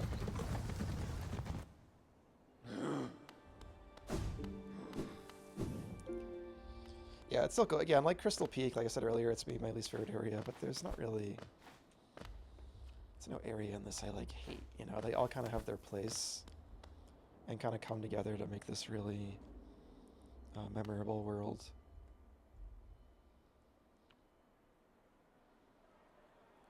Alright, so... I guess we'll just go down that way. So we gotta go up here. Yeah, it's one of those moments where this is why they say the exploration in this game is so great, because you're not just like a lot of games that you explore and you just find like loot, you just find like, you know, like maybe like a new weapon or just like more money, and like this game has that kind of thing, but to an extent, but a lot of times you just find like a beautiful little moment like that where there's just like this ghost of this singer in, you know, this ruined city, and you can kind of like sit and listen to her.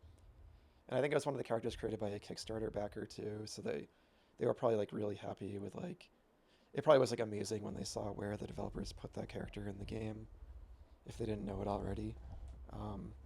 There was another moment where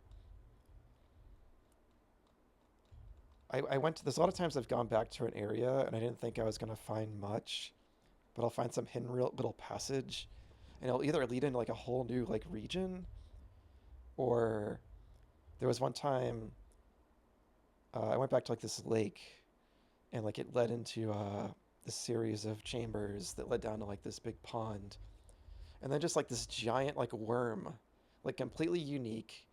I've never seen this like creature before. It came out of the pond, and it just spit out a charm at me and then left. And like they didn't have to do that. They didn't have to put that much effort. They could have just like put the charm on the floor, but they just like went the extra mile to make it this really special moment. And that's what's like really kind of exceeding my expectations about this game. It just has a lot of stuff like that. I love when stuff in games is like unique and special like that, and not just repeated. Stardew Valley. I've watched like a lot of streams of Stardew Valley because they're really chill. I have not actually played it myself though.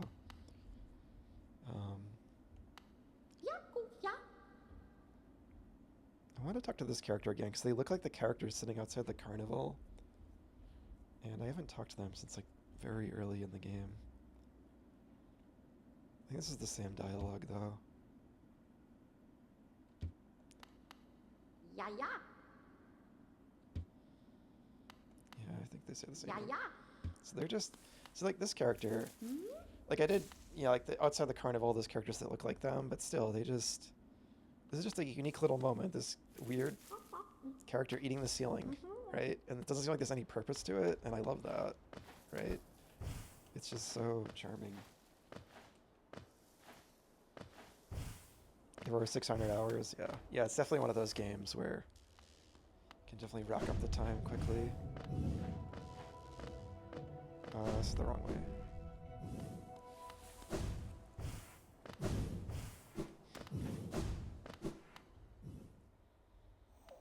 There's a lot of those these days too. A lot of those like chill Animal Crossing likes with like farming and stuff. It's definitely a very popular genre right now.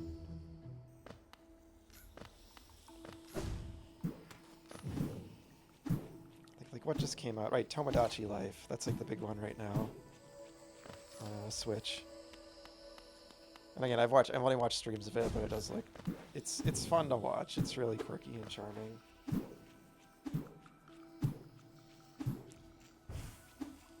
You love refraining from backseat gaming and you're decent at it. Yeah, you've been great so far. I mean, like, I really appreciate it because I I mean, I have it in my like title and my rules that I don't like any tips or help unless I ask. And some streamers, you know, are more okay with tips. Some are not. And I'm definitely,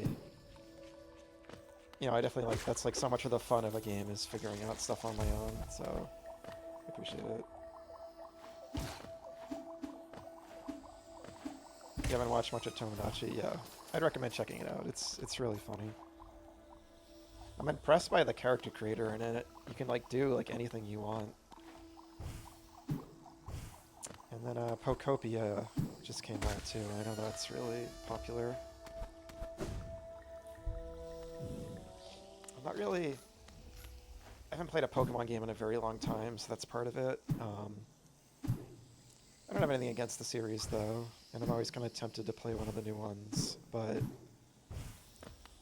I don't like how Pokopia looks. I think it looks really bland. I don't think it looks nice or interesting in any way, but I guess the design of it is just really compelling. But that's just my take on it. Pokemon's Your Zelda, yeah. So I have not played one in... I played the first three. I played Blue, Silver, and Sapphire as a kid, and I have not really played one since. I played a little of Leaf Green. I've watched people play them, so I kind of have like a vague knowledge of kind of where the series is at these days. I think the new ones, Wind and Waves, actually look really promising. And I don't have a Switch 2 right now. This is on Switch 1, this game. But if I do end up getting a Switch 2, which I probably will eventually for Zelda, probably, I might heavily consider playing one of those, because they look really cool. Yeah, I heard a lot of good, like, from fans. I heard Violet, from a lot of like core Pokemon fans, I heard Violet like brought them back. Like it's pretty good. That one and Legends Arceus, I think, are probably the two most like well-renowned, more modern ones to my knowledge. It's interesting being back here with a map because I came here pretty early in the game and I just got lost without a map and it was so fun and creepy. But I want to track down the things that I didn't find here.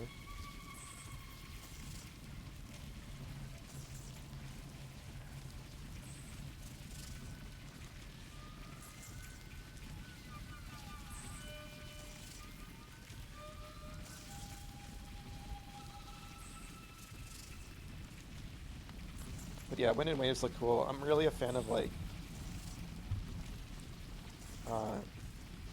ocean-based settings, like seafaring stuff. Like the tropical islands, that whole motif, I'm a big fan of. So, where does that other little passage up there lead?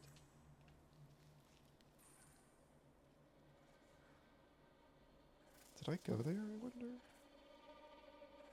I probably did.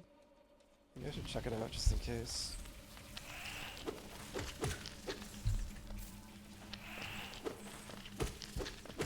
Yeah, that's part of why Wind Waker is one of my favorite Zelda games, because the ocean setting I love.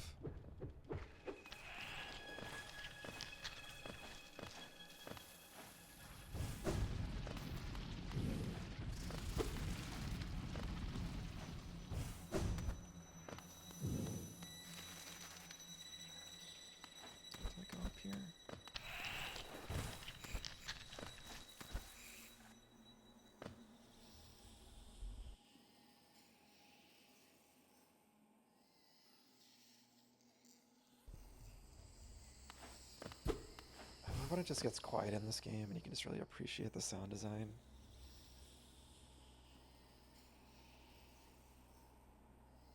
It's so unique in this area, this like hissing, wheezing noise.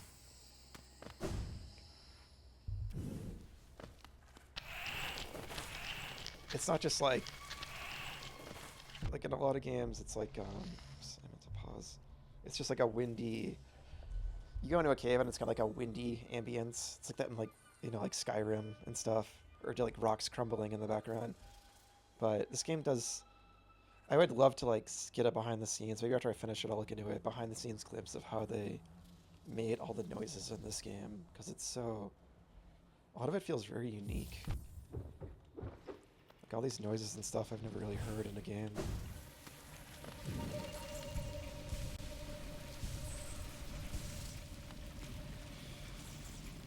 I feel like Violet because Rhydon makes you so much faster through the long stretches. But yeah, your attention span. Yeah, that's alright. I think as games get bigger, especially a lot of open world games, they can have a tendency to fall into that trap where they just kind of do things that waste your time. So, yeah, that makes sense. I do think, like, personally, there's kind of a line for me between something that's just pointlessly time wasting and something that is like traversal that's part of the experience, because I tend to really like traversal in games when you're kind of just like vibing with an environment and like appreciating just the atmosphere in the world and traversing through it. Breath of the Wild does that a lot, and like some people will call that empty space, but like I think that's important. Like it depends how it's handled, but like in Breath of the Wild, it's constantly so atmospheric.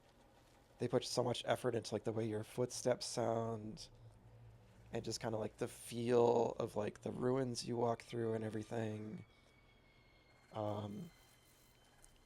But yeah, sometimes a game can just have like a long stretch that might just feel tedious, and you might just want to like burn across it,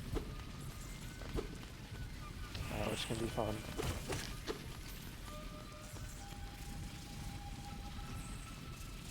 Yeah, Breath of the Wild, the best 5. I mean, that's pretty much tied as my favorite game of all time. I had wanted a Zelda game like that for years. That was like a 3D one. And Wind Waker did this too, to an extent, but like a 3D one that is just like a fully open world where it brings back that magic of discovery and exploration that kind of made me fall in love with the series originally. So yeah, I had such like a... It was just a magical experience. And yeah, Beetle's great. Beetle's always great.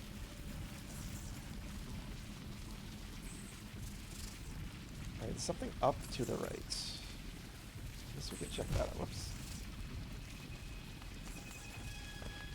And speaking of sound design, I love just how all-encompassing, like it really feels like you're just surrounded by all these scuttling bugs in this area. It's just so well done.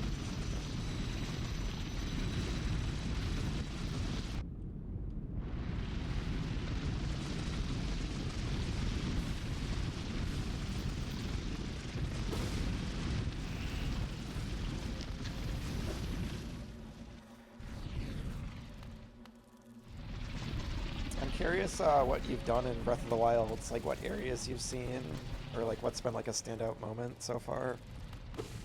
Because like everyone's journey in that game is unique, so I always love hearing like where did you go first in the game, and you know, always like the first place you like went to and checked out and all that. If you feel like sharing.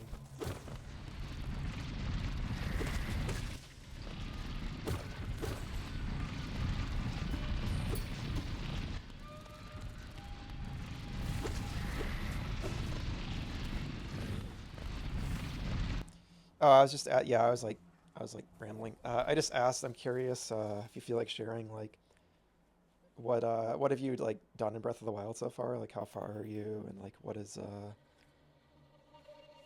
like a standout moment been? Because like everyone has a unique path through that game, so I'm always curious to hear like what order people are doing things in and stuff like that.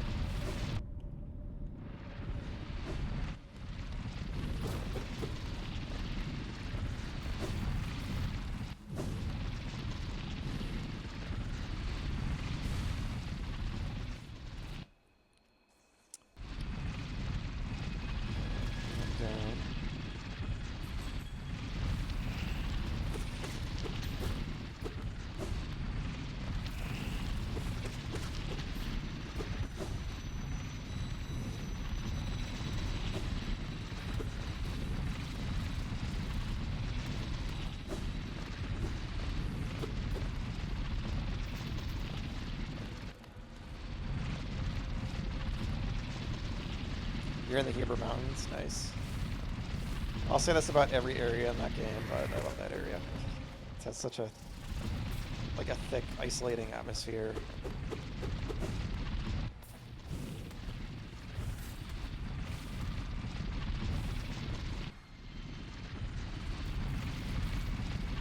How do I get over there?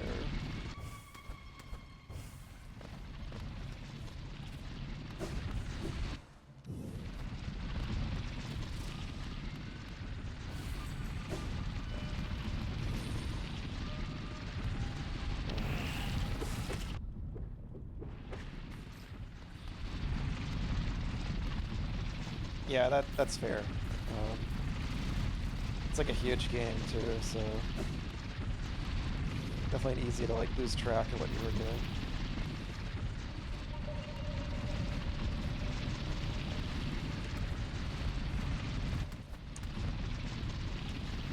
I'm guessing they... Yeah, so one of my criticisms of this game is I actually don't really like its map system. I think it's like needlessly cumbersome.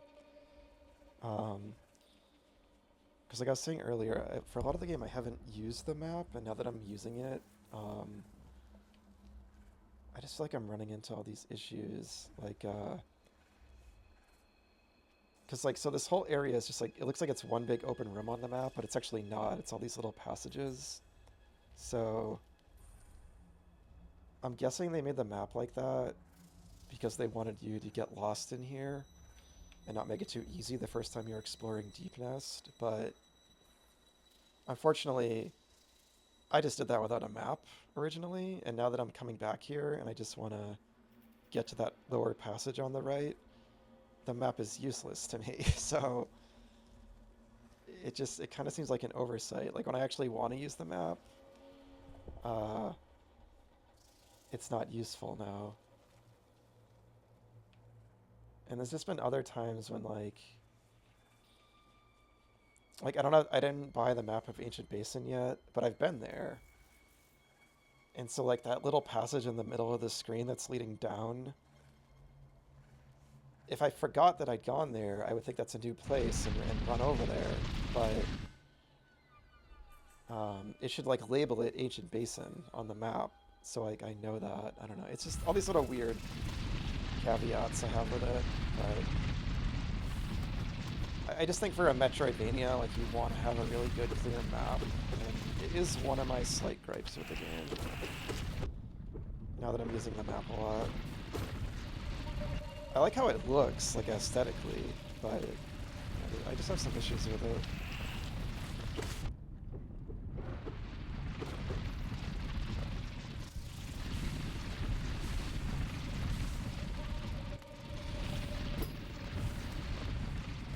Someone agree with like the challenge, and yeah, I think what it is for me is like I would appreciate its design. I feel like a lot of it is designed around assuming the player will buy the maps as soon as they can, and that's kind of an issue I have with a lot of games. They're designed around that, but I'm someone who does the opposite. I like to like in a game that's very open like this and about exploration, I like to not use the map because I feel like sometimes, like for example on the far right, you see the drawing of the distant village. It kind of spoils the something cool over there if I had bought the map and it showed that. That's just like how I am. I prefer to just not look at it for a while. So I feel like if I had been buying the maps right away, I'd be appreciating that aspect of it and I'd be enjoying it. But because of my specific strange play style, it kind of punishes me where like I use the maps when I go back to an area and just want to like thoroughly check every nook and cranny. And in that regard, I think it's that cumbersomeness that I do agree. I feel like it's intentionally designed to not make things too easy and to make you encouraged to just kind of get lost more. But it backfires when I've already basically explored everywhere and I'm just kind of tracked down these few specific things on the map, if that makes sense.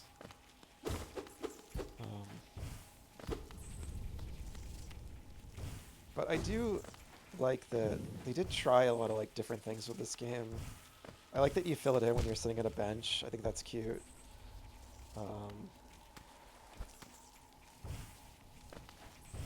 like how you manually scribble it in. There's some cute ideas with it, but I just think like from a functional perspective, there's some issues.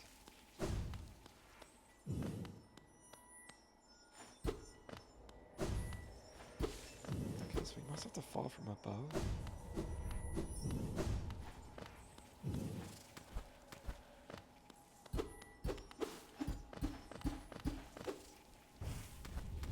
What's that?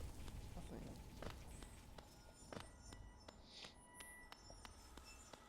I think this is where I enter Deepnest, yeah.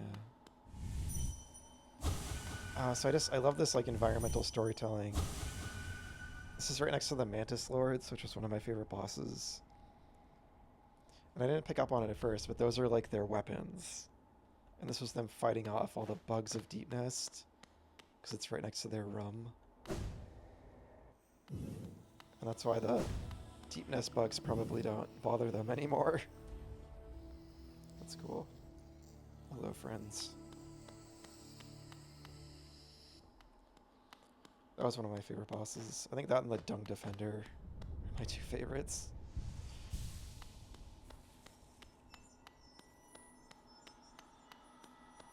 And the failed champion was definitely really memorable because it was the hardest one so far. So what the heck do I do?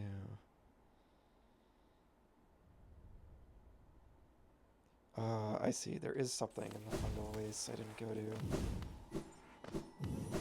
I put a marker there too.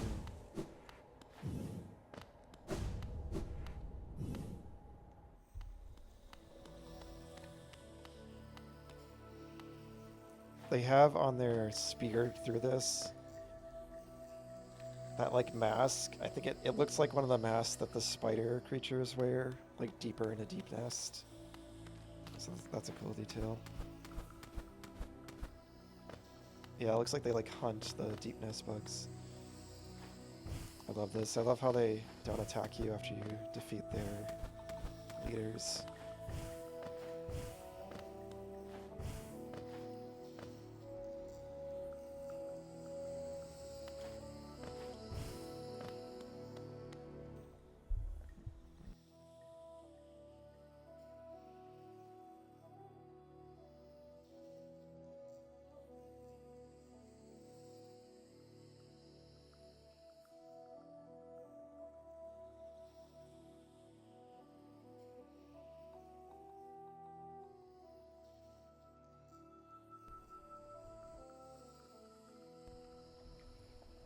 Yeah, so, yeah, I was just getting some water. Yeah, so the reason for that about the YouTube thing, I have a YouTube link at my last video was 11 years ago. Yeah, and the last video is just, like a Mario Kart 8 replays, because that game had like a replay feature when it came out. On Wii U, I was one of like the 10 people that owned a Wii U. So that's back from when I wasn't doing anything with YouTube, but this, streaming stuff is brand new for me. I only started doing this last month. This is the first game I've streamed. So basically, I'm linking. One of my YouTube is like the art where I just archive my VODs, and I linked the other YouTube because I haven't done it yet because I've been busy like playing and streaming this. But I have a lot of plans for it. I want to do video essays. And that's part of my goal with this. Like I'm capturing footage, recording this as I stream it. And I'm gonna do that with all the games I stream. And I also want to try to do like some Let's Play type content on there. So it's a work in progress. Is the too long didn't read for that. But that is a good point. Maybe I should just delete those Mario Kart videos because it might confuse people seeing that. I tried to put in the description. It's like a work in progress, but I know it's not clear. Blue Sky is like a social media website like Twitter. It's like the alternative to Twitter, basically. I do have a Twitter, but I haven't used it in a long time. And Twitter just, you know, I don't use it, but through hearsay, I know it has a lot of issues these days. And kind of like a lot of the streamers I know and like other friends and stuff are on like Blue Sky instead, so I'm just kind of defaulting to using Blue Sky for now. But yeah, it's basically exactly like Twitter. It's like the same thing, just a different website. Actually, it wasn't working today. I usually make a post that I'm going live with the stream, but I couldn't log in today, so I wasn't able to do that today. Alright, so if I go up and to the right...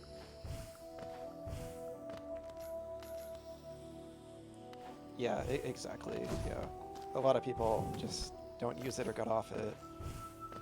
I should probably just delete my account too. I'm just, like, hesitant to, I don't know. But I don't use it anymore anyway, so...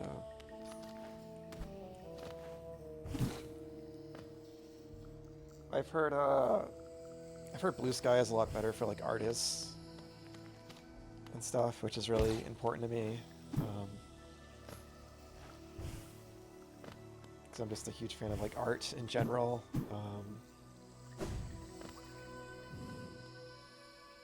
So yeah, that makes me more inclined to use it instead. Yeah, only if you see a purpose in it, I would say. It's definitely often better ways to spend your time than scrolling, even though sometimes maybe it can be a little... You know, it can be something that helps you relax sometimes, but sometimes it can waste time or get really stressy, and it's not great.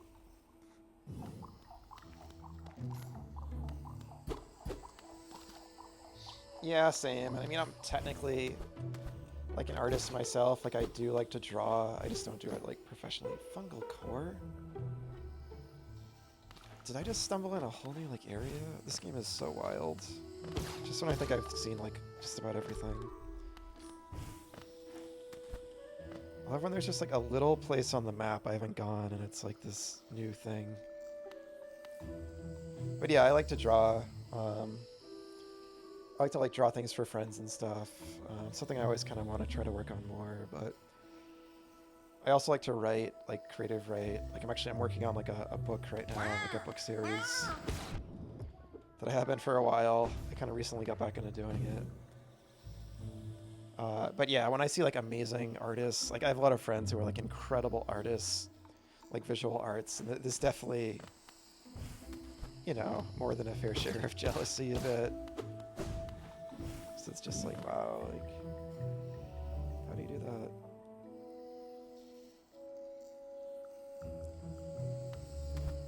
I want to go outside, but it's cold and rainy. Yeah. Maybe if you have like a umbrella or something, or like something to stand under. I find it like relaxing to just listen to the rain sometimes. I talk like a writer. That's funny. I love these enemies.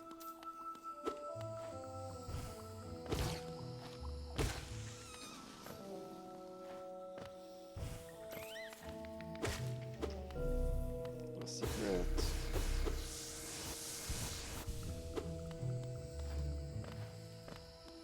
Yeah, it's definitely something I've been discussing throughout this playthrough a lot, is like the storytelling in this game and theorizing about it. I haven't been doing it much this stream because I'm kind of just randomly backtracking and I haven't encountered really anything that's building on it in a major way, but yeah, I think it's really interesting how it's just asking the player to piece it all together themselves. I really like that. I like when not everything is spoon-fed. You kind of have to like really kind of put yourself in the world and ask questions about it and stuff.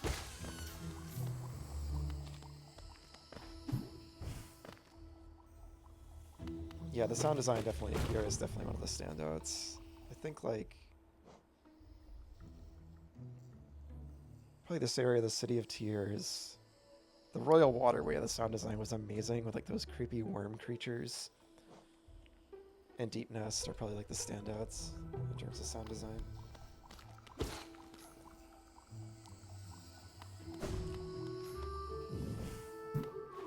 Yeah, and it does bother me sometimes when a game doesn't have a story that's kind of like spoon-fed or isn't told.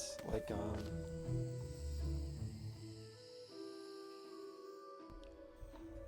sorry, I had a cough, so I didn't mute my mic for a sec. Isn't told just like through cutscenes, like in a traditional way.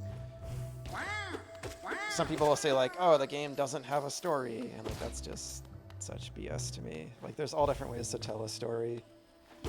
And I think games as a medium are like uniquely suited often to telling a story like through the gameplay and through the interactivity and the environments and all that. So I think Breath of the Wild is kind of a prime example of that. It doesn't have like the greatest storytelling in the world, but it is there and it does do a lot of cool things. But I find it's often ignored because people just kind of look at like the surface level plot of the game and don't like look at the subtext or the environmental storytelling and like all that stuff.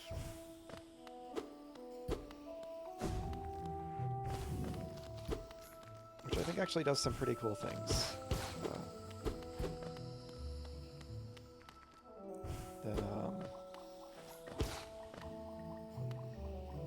That is like somewhat unique for Zelda. Like Zelda games have done in the past, but hadn't really done in a while before Breath of the Wild. Going in circles.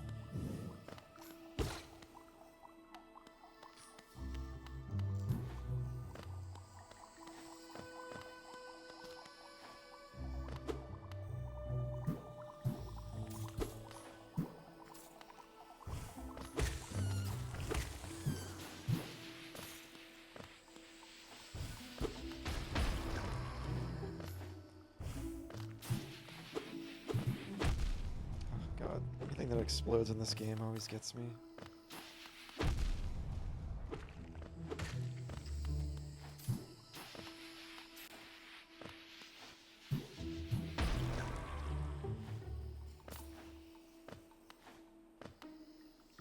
Oh yeah, no worries at all. I mean, you don't have to say anything. You can do whatever you want. Yeah, if you just want to lurk, that's cool. Do whatever. Chat. I'll still just be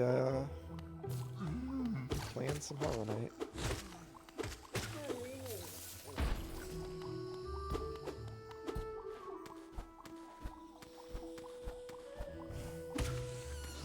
Doing your aloe vera baby. Oh, it's like a little plant. That's cool. I have some friends who are like big into gardening. They have like this really beautiful garden where they like grow their own vegetables and stuff.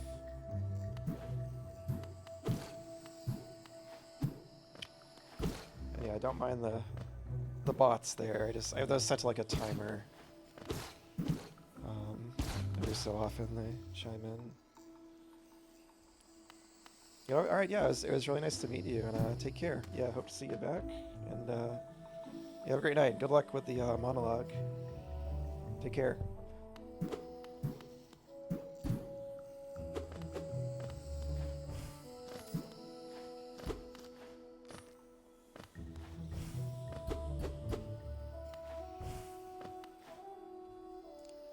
All right. Can I explore all that? No map.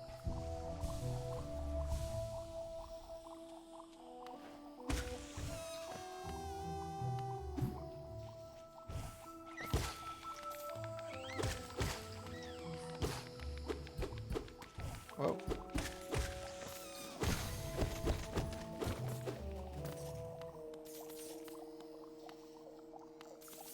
Yeah, no worries. Yeah, get some good sleep. All right, take care.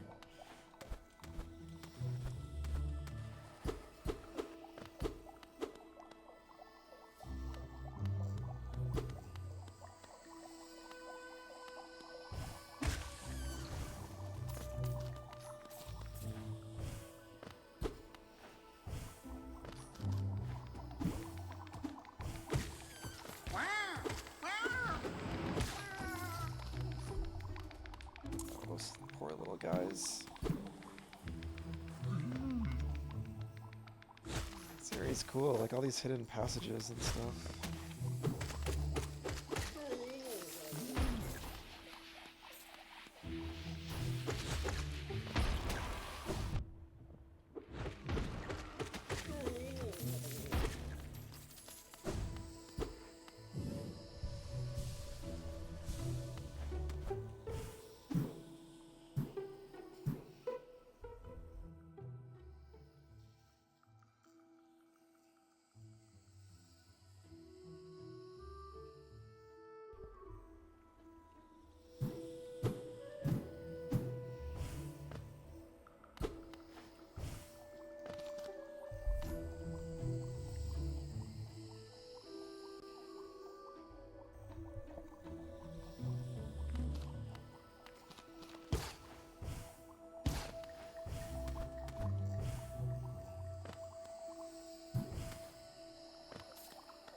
What's up here?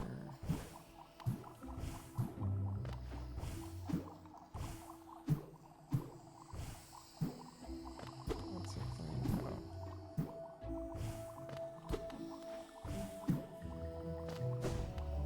Alright, that's where I fell down.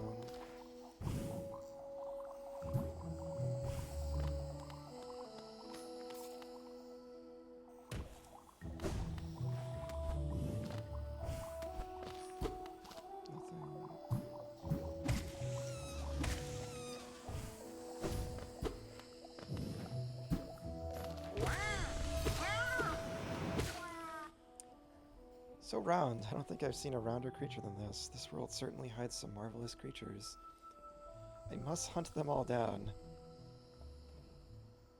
I think you gotta work on that, Hunter. You got a bit of a problem there.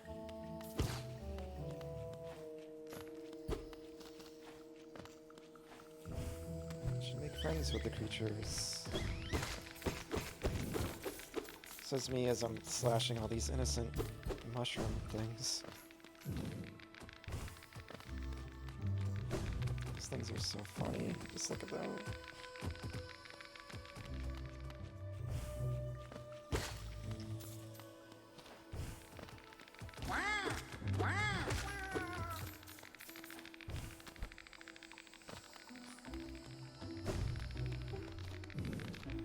One second.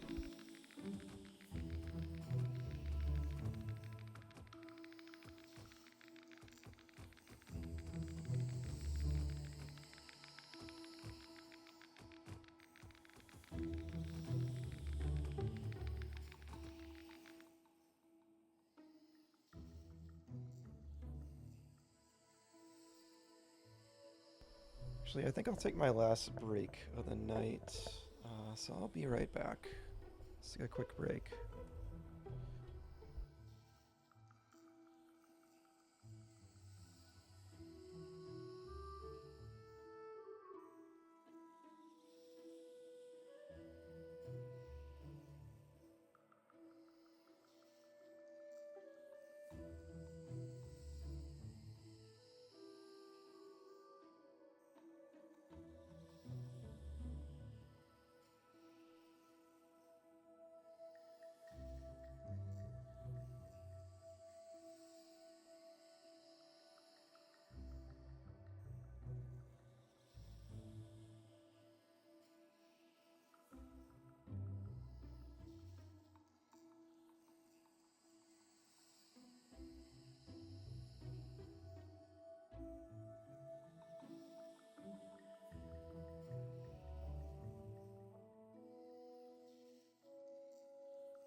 Turn my sound back on my headphones. Okay.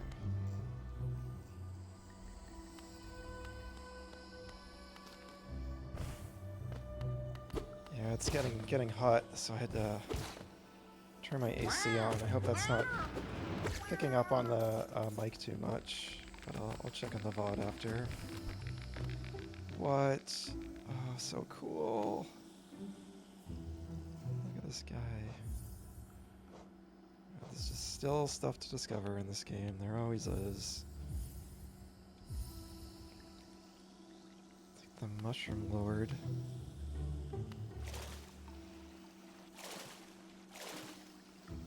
Can I talk to him? No. I wonder what I could do here. Oh, I can't. I wonder if I was thinking maybe if I use this charm or something. Okay, well, we'll mark it. Oh, and I'm about to fall right down into that place in Deepnest I wanted to go. Awesome. Can I not? Okay, that's how. I was like, can I not set markers? I'm gonna use one of those. So many, I feel like I'm like really far in the game, but there's so many little mysteries still.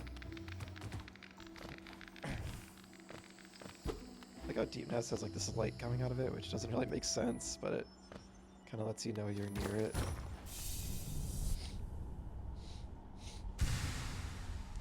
Cool. It's 2 of those still. It's fun. Alright. Back in one of my favorite areas. I just really had so much fun getting lost in Deepnest early in the game. There's something over near the Ancient Basin train. I guess I'll try to make my way down there. So I'm looking at the map now. That hot spring is like, I remember feeling like I had like explored so much when I fell down into that hot spring down there early in the game, but it's not even like that far into the area. Is that, I want to check something.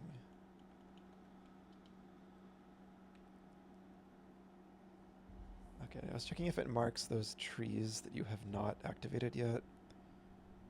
And it looks like it does. So yeah, so that's a tree over there I have not gotten. Whispering Root, they're called.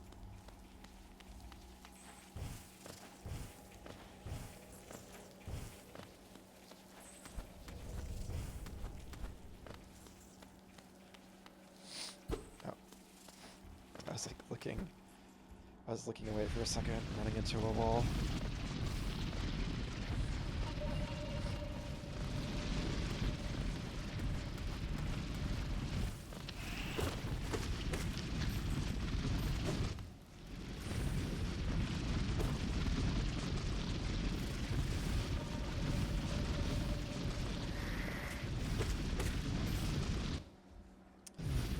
Cut off for now.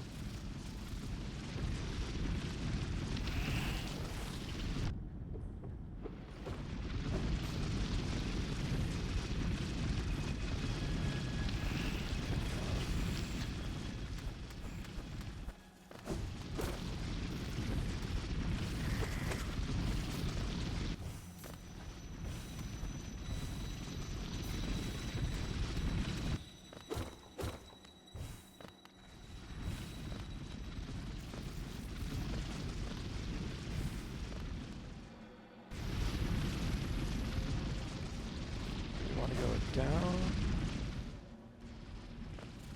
And keep going down.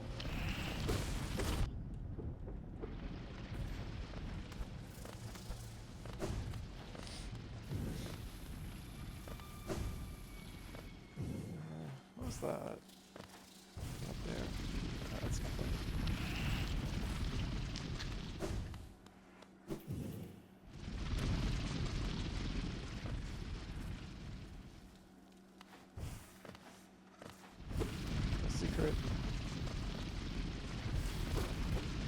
Stuck on that Deepnest entrance, hovering over a bed of spikes. Thinking there's a secret over other similar places.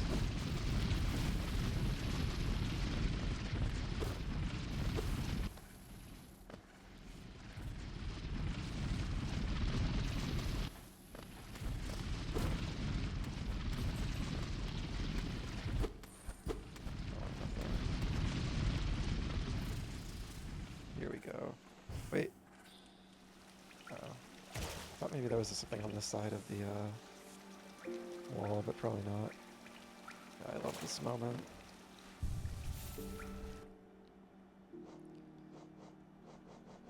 think this is good.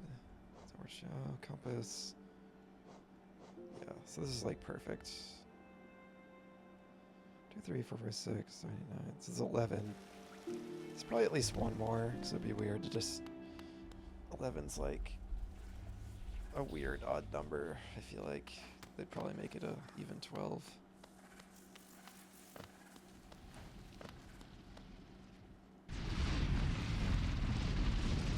Stuff up and down in here.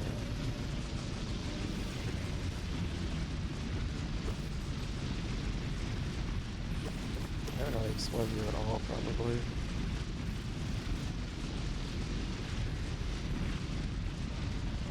I love all like the ants.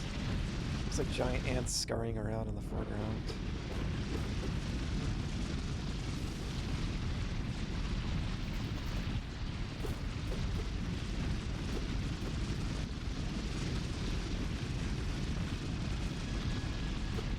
Some money over there.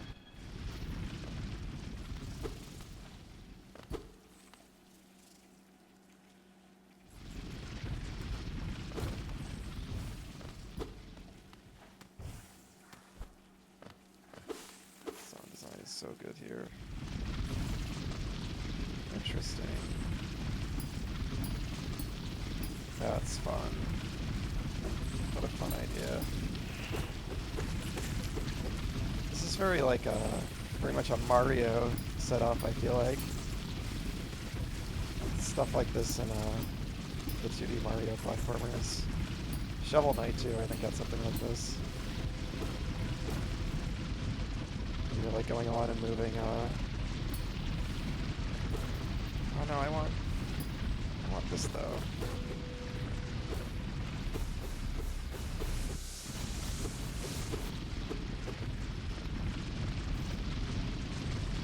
Yeah, there's a lot of stuff in Mario where you're going on like a moving platform through like a gauntlet.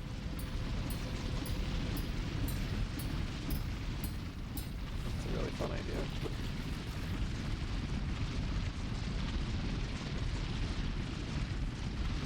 I'm probably gonna dash through them. And what do we got? Cool.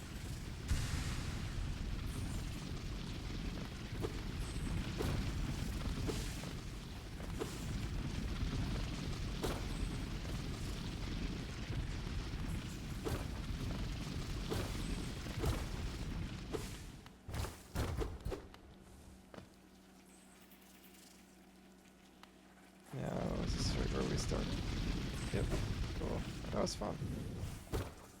Oh wait, what was that?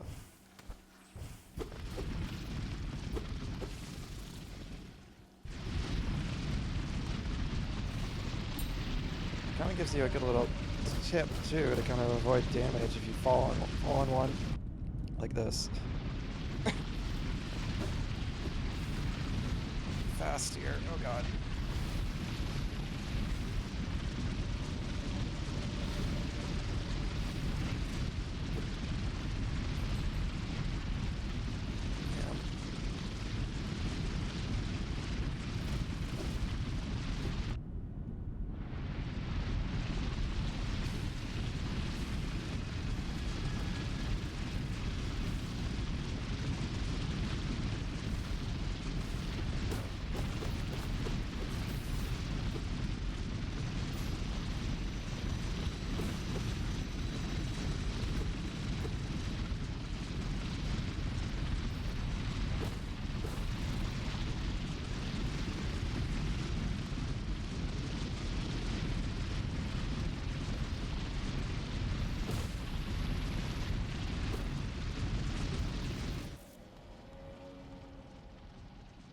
Still a passage leading downward.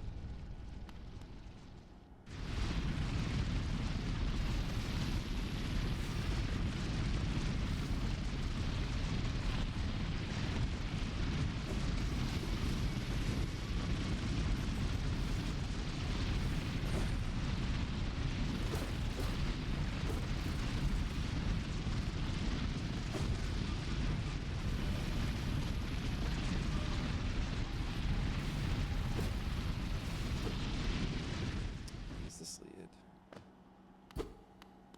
Cool. What the hell?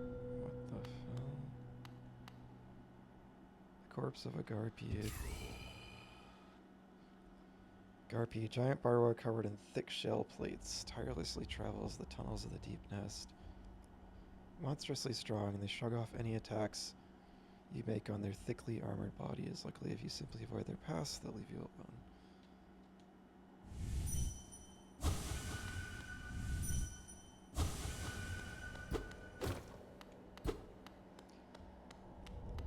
So you get that entry. Let's just follow and see where it leads. Nowhere.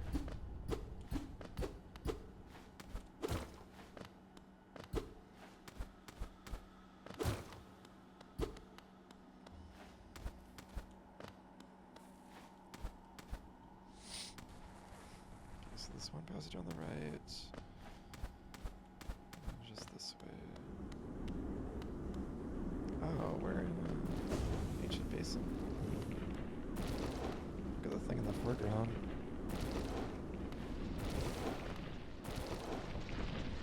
Oh, I can't. This area's probably meant to like teach you can do that. Oh, well, we brute force that.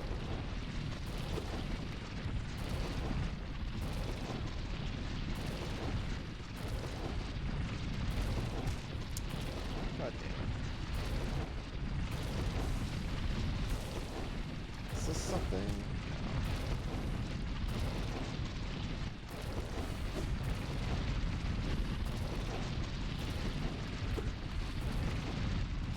Mini ones.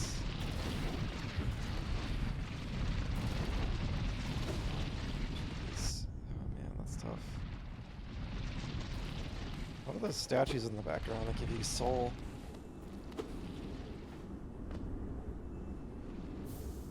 Sharp shadow. Okay. Contains a forbidden spell that transforms shadows into deadly weapons. Using Shadow Dash through his body will sharpen and damage enemies. That's cool. So we're getting up there. 6 charms left, and then the other half of this. It's just so fun and exciting to me that, like, there's just still so many little things I haven't found. I have, like, this mysterious key in my inventory. I don't know where that goes. It might come down, a lot of this is probably optional. It might come down to, like, I'm definitely going to finish the main game on stream. I might end up needing, if I can't figure this stuff out before I get there, I might end up, like, checking it out off stream, or I don't know what I'll do. Maybe I'll record it, or like just record it and then could like put it up on my YouTube channel, but I don't know. But we'll see if I can find it all on stream. I want to try to find as much as I can before I like fight the final boss or whatever, which I'm not at yet, but I think I'm getting close probably. Like in the main quote unquote story, I just have to go up and kill the Watcher, I think, and then go to the egg, and like that might be the end game, but I don't know. There's also like in the Ancient Basin, there's that mysterious like place where they said the King's Palace supposedly was, and it's not there, and like there's like a corpse in front of it. I don't know what that's all about, but maybe it's like an optional thing. But I'm gonna try to do as much as I can figure out on my own. I kind of like don't want to look up anything in this game. Like even if I miss stuff before I finish it, I kind of just like would maybe just rather miss it, or just again poke away at this game on my own over time and try to just search for secrets. Because I really like just the world and the way this game handles its secrets and its mysteries and everything.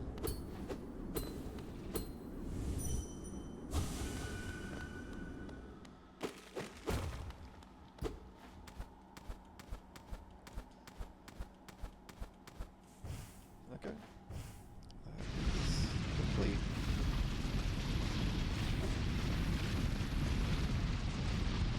Okay.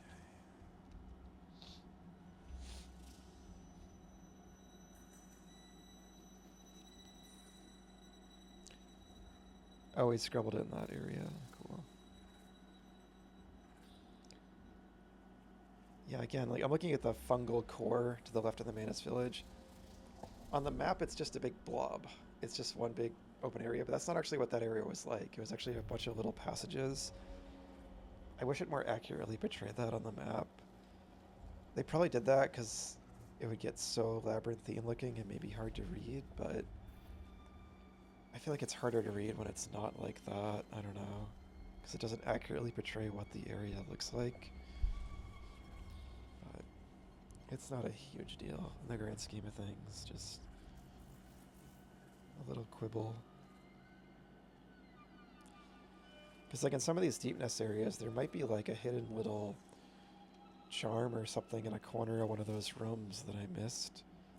I'm just going to have faith in the game that they wouldn't put a major thing like that in a place like that.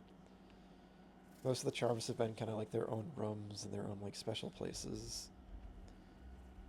But the map just fills in entirely. It doesn't clue me in if I haven't been to like a corner of it.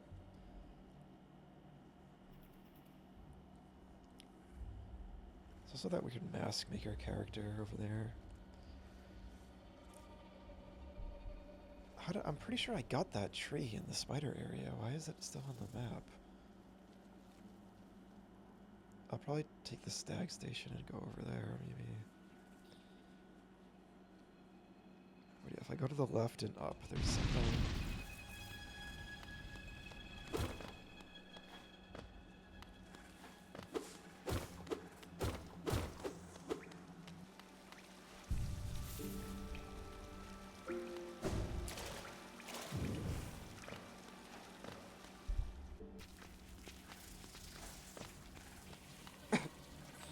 Excuse me.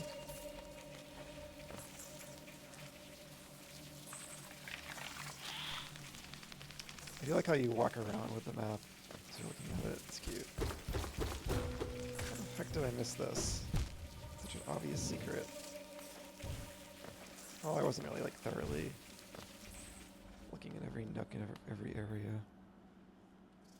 This is off the map.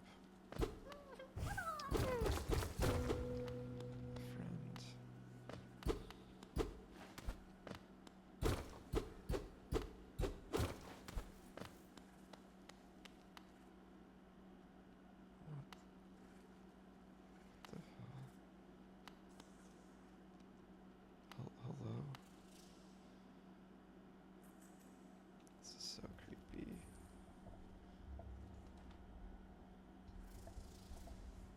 It's so unsettling.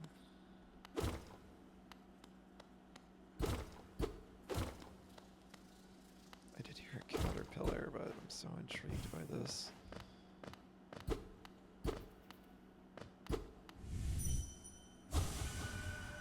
How?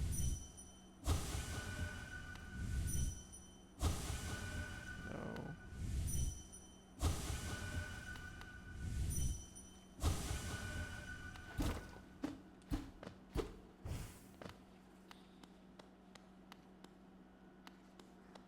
I knew it would be gone. That's so weird.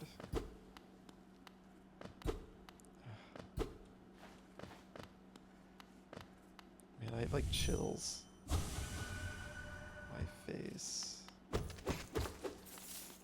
Some kind of face stealer. That mask maker mentioned something about faces.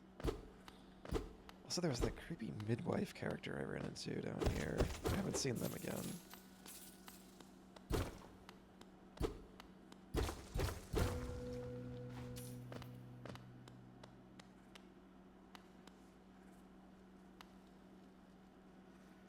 This is so cool.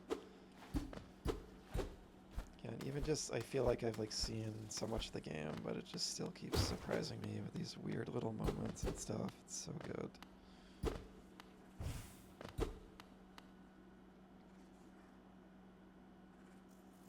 am I looking at?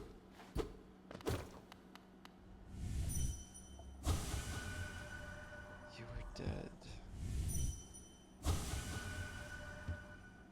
So yeah, I think it's some kind of mimic or something that's like steals people's appearances.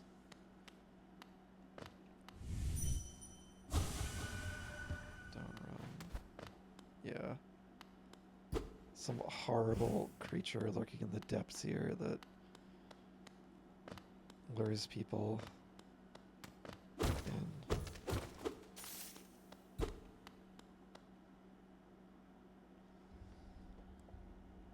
Oh, it's just totally quiet too.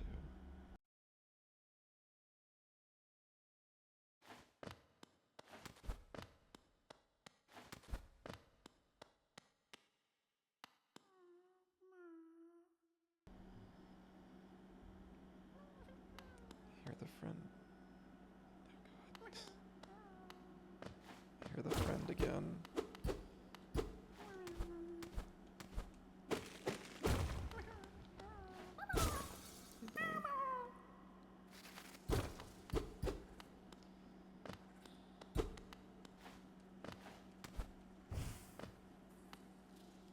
This is where I came from. What do you say? Missed you. This is creepy. Yeah, I think this is where I came from. So they were just right below me, and I just walked by them. Whoops.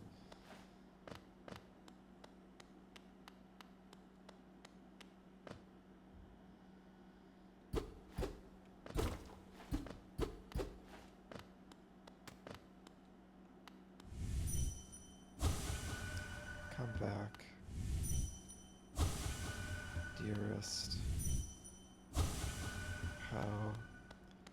Yeah, it's like mimicking people's loved ones to lure them in, but because I'm just like some hollow, soulless being, I don't have loved ones, so it's just mimicking me. That's my guess.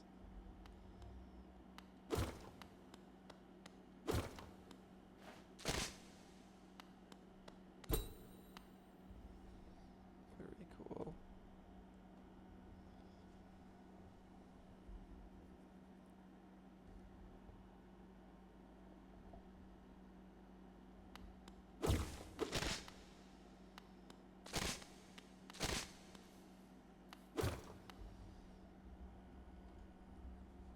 This is so cool.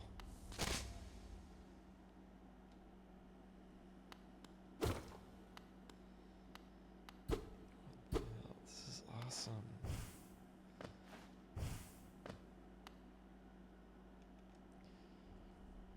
Yeah, it's like other vessels or whatever. One of the spiders.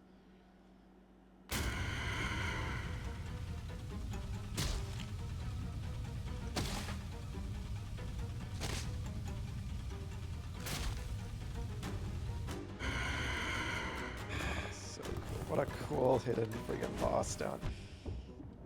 Oh my god. And earlier, oh god, this game is so good. It's too good. It's done like everything I've wanted it to do. I gotta turn my HUD on. Early in the game, I like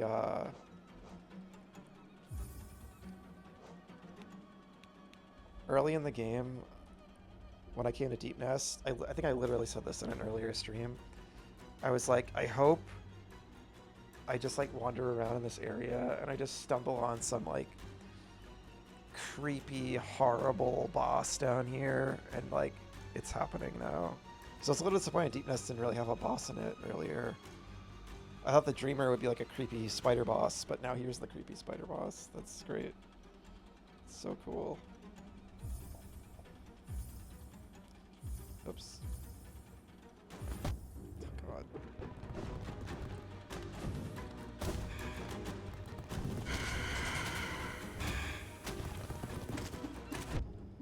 Gotta watch out for that.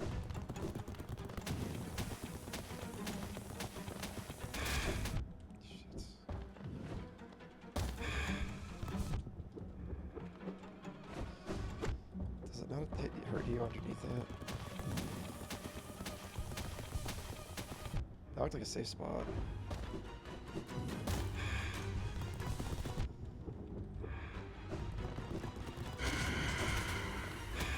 Shit. There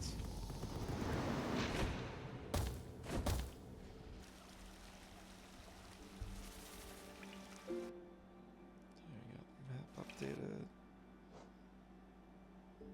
What a cool, like, surprise.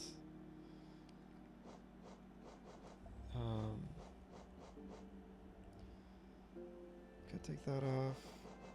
Yeah, I think we're good. I think I'll give that another try.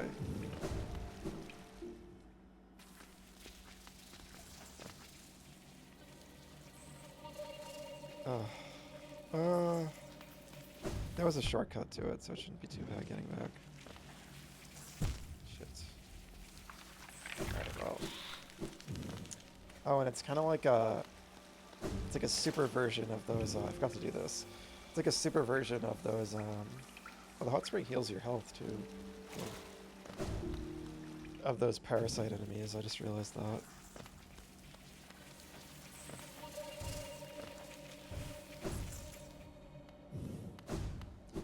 But yeah, I love the detail that all these other people it killed, it seemed like they were luring them in by mimicking their loved ones. But since I'm just like an empty husk,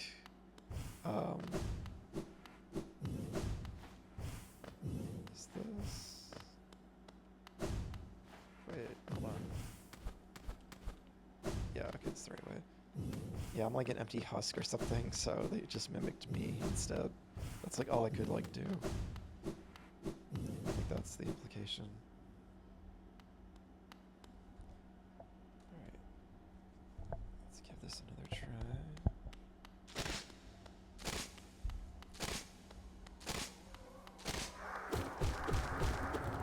Oh god, just...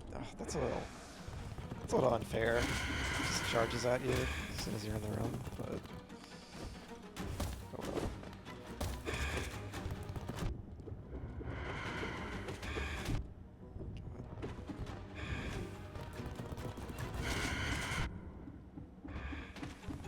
Kind of just brute forcing it right now. That'll help.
I kind of brute force that. I was kind of taking advantage of my iframes a lot, so...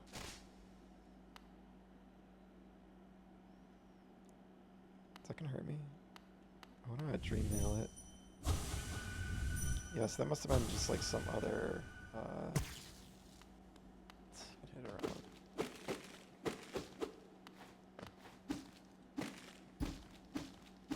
Money coming out of that.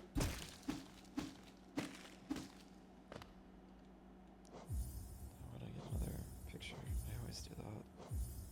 I always go to audio by accident. Yeah, that wasn't the most satisfying boss because it was just like so sporadic. And also like I did a boss earlier and I'm just like, you know, like getting close to the end of my stream, so I was just gonna like, I don't really have the patience to deal with this right now. I'm just gonna keep slashing away at it. I don't remember if I took a screenshot. It's such a cool looking room. So I just kind of like took advantage of my iframes and stuff. And I do have that badge that gives you more fast reaction time after you get hit. But still, that was just like, not like an amazing boss, but such a cool moment. I love this. It's like strung all of them up. Yeah, it's so cool. There's still like hidden bosses and stuff to find. What's this? Oh my god, I can upgrade my... Or, yes, can I? I can upgrade my nail. Sick.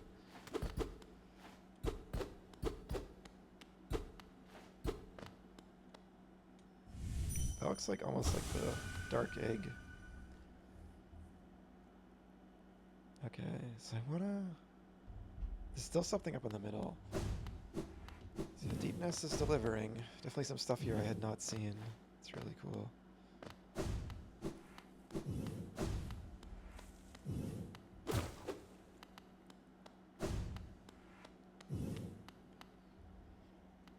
I wish I had stumbled on this the first time I came here.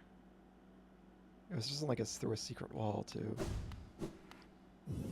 So much, I think I did all that. It's just so much. The developers were not afraid to have really cool optional stuff in this game that a lot of players will just miss, and I admire that. Like, really cool, unique stuff. You know, in the hope the game is just compelling enough to play, players will want to keep playing and exploring, and will find that stuff. And I think it is, so I think it's excellent. Gotta bring up Zelda, like always. It's like Majora's Mask, just a lot of cool optional stuff you can miss, but it's all very worthwhile.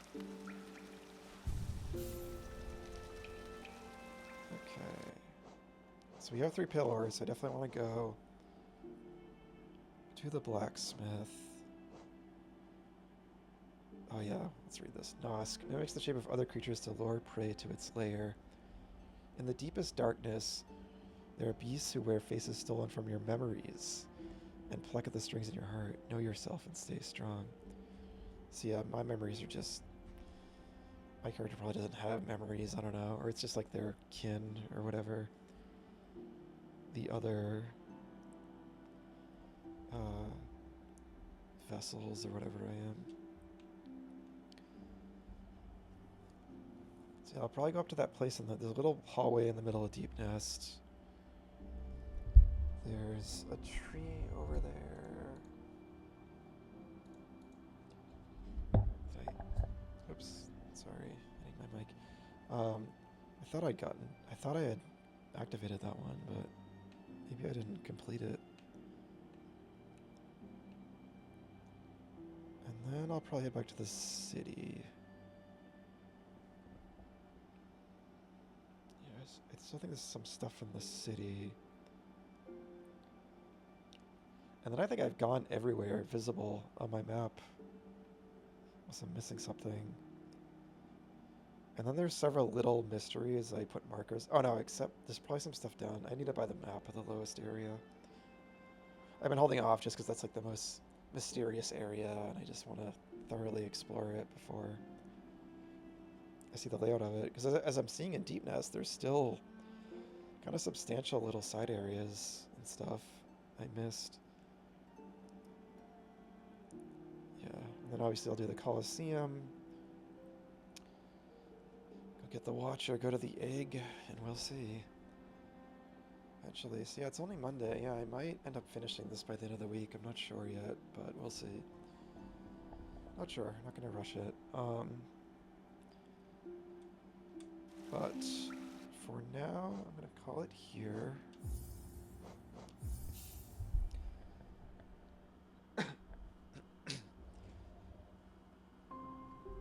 So yeah, this was mostly a laid-back stream. Did more backtracking. I did the... Right, I gotta do those full flames at the carnival side quest, I guess. It's weird. There wasn't really... It feels like the first side quest in the game. Yeah, that was kind of tedious collecting those little flames, fighting those guys, I gotta say. Not my favorite part of the game, but... the boss was fun. And there's still more of that. I'm curious to see where that goes. But I still just love it as, like...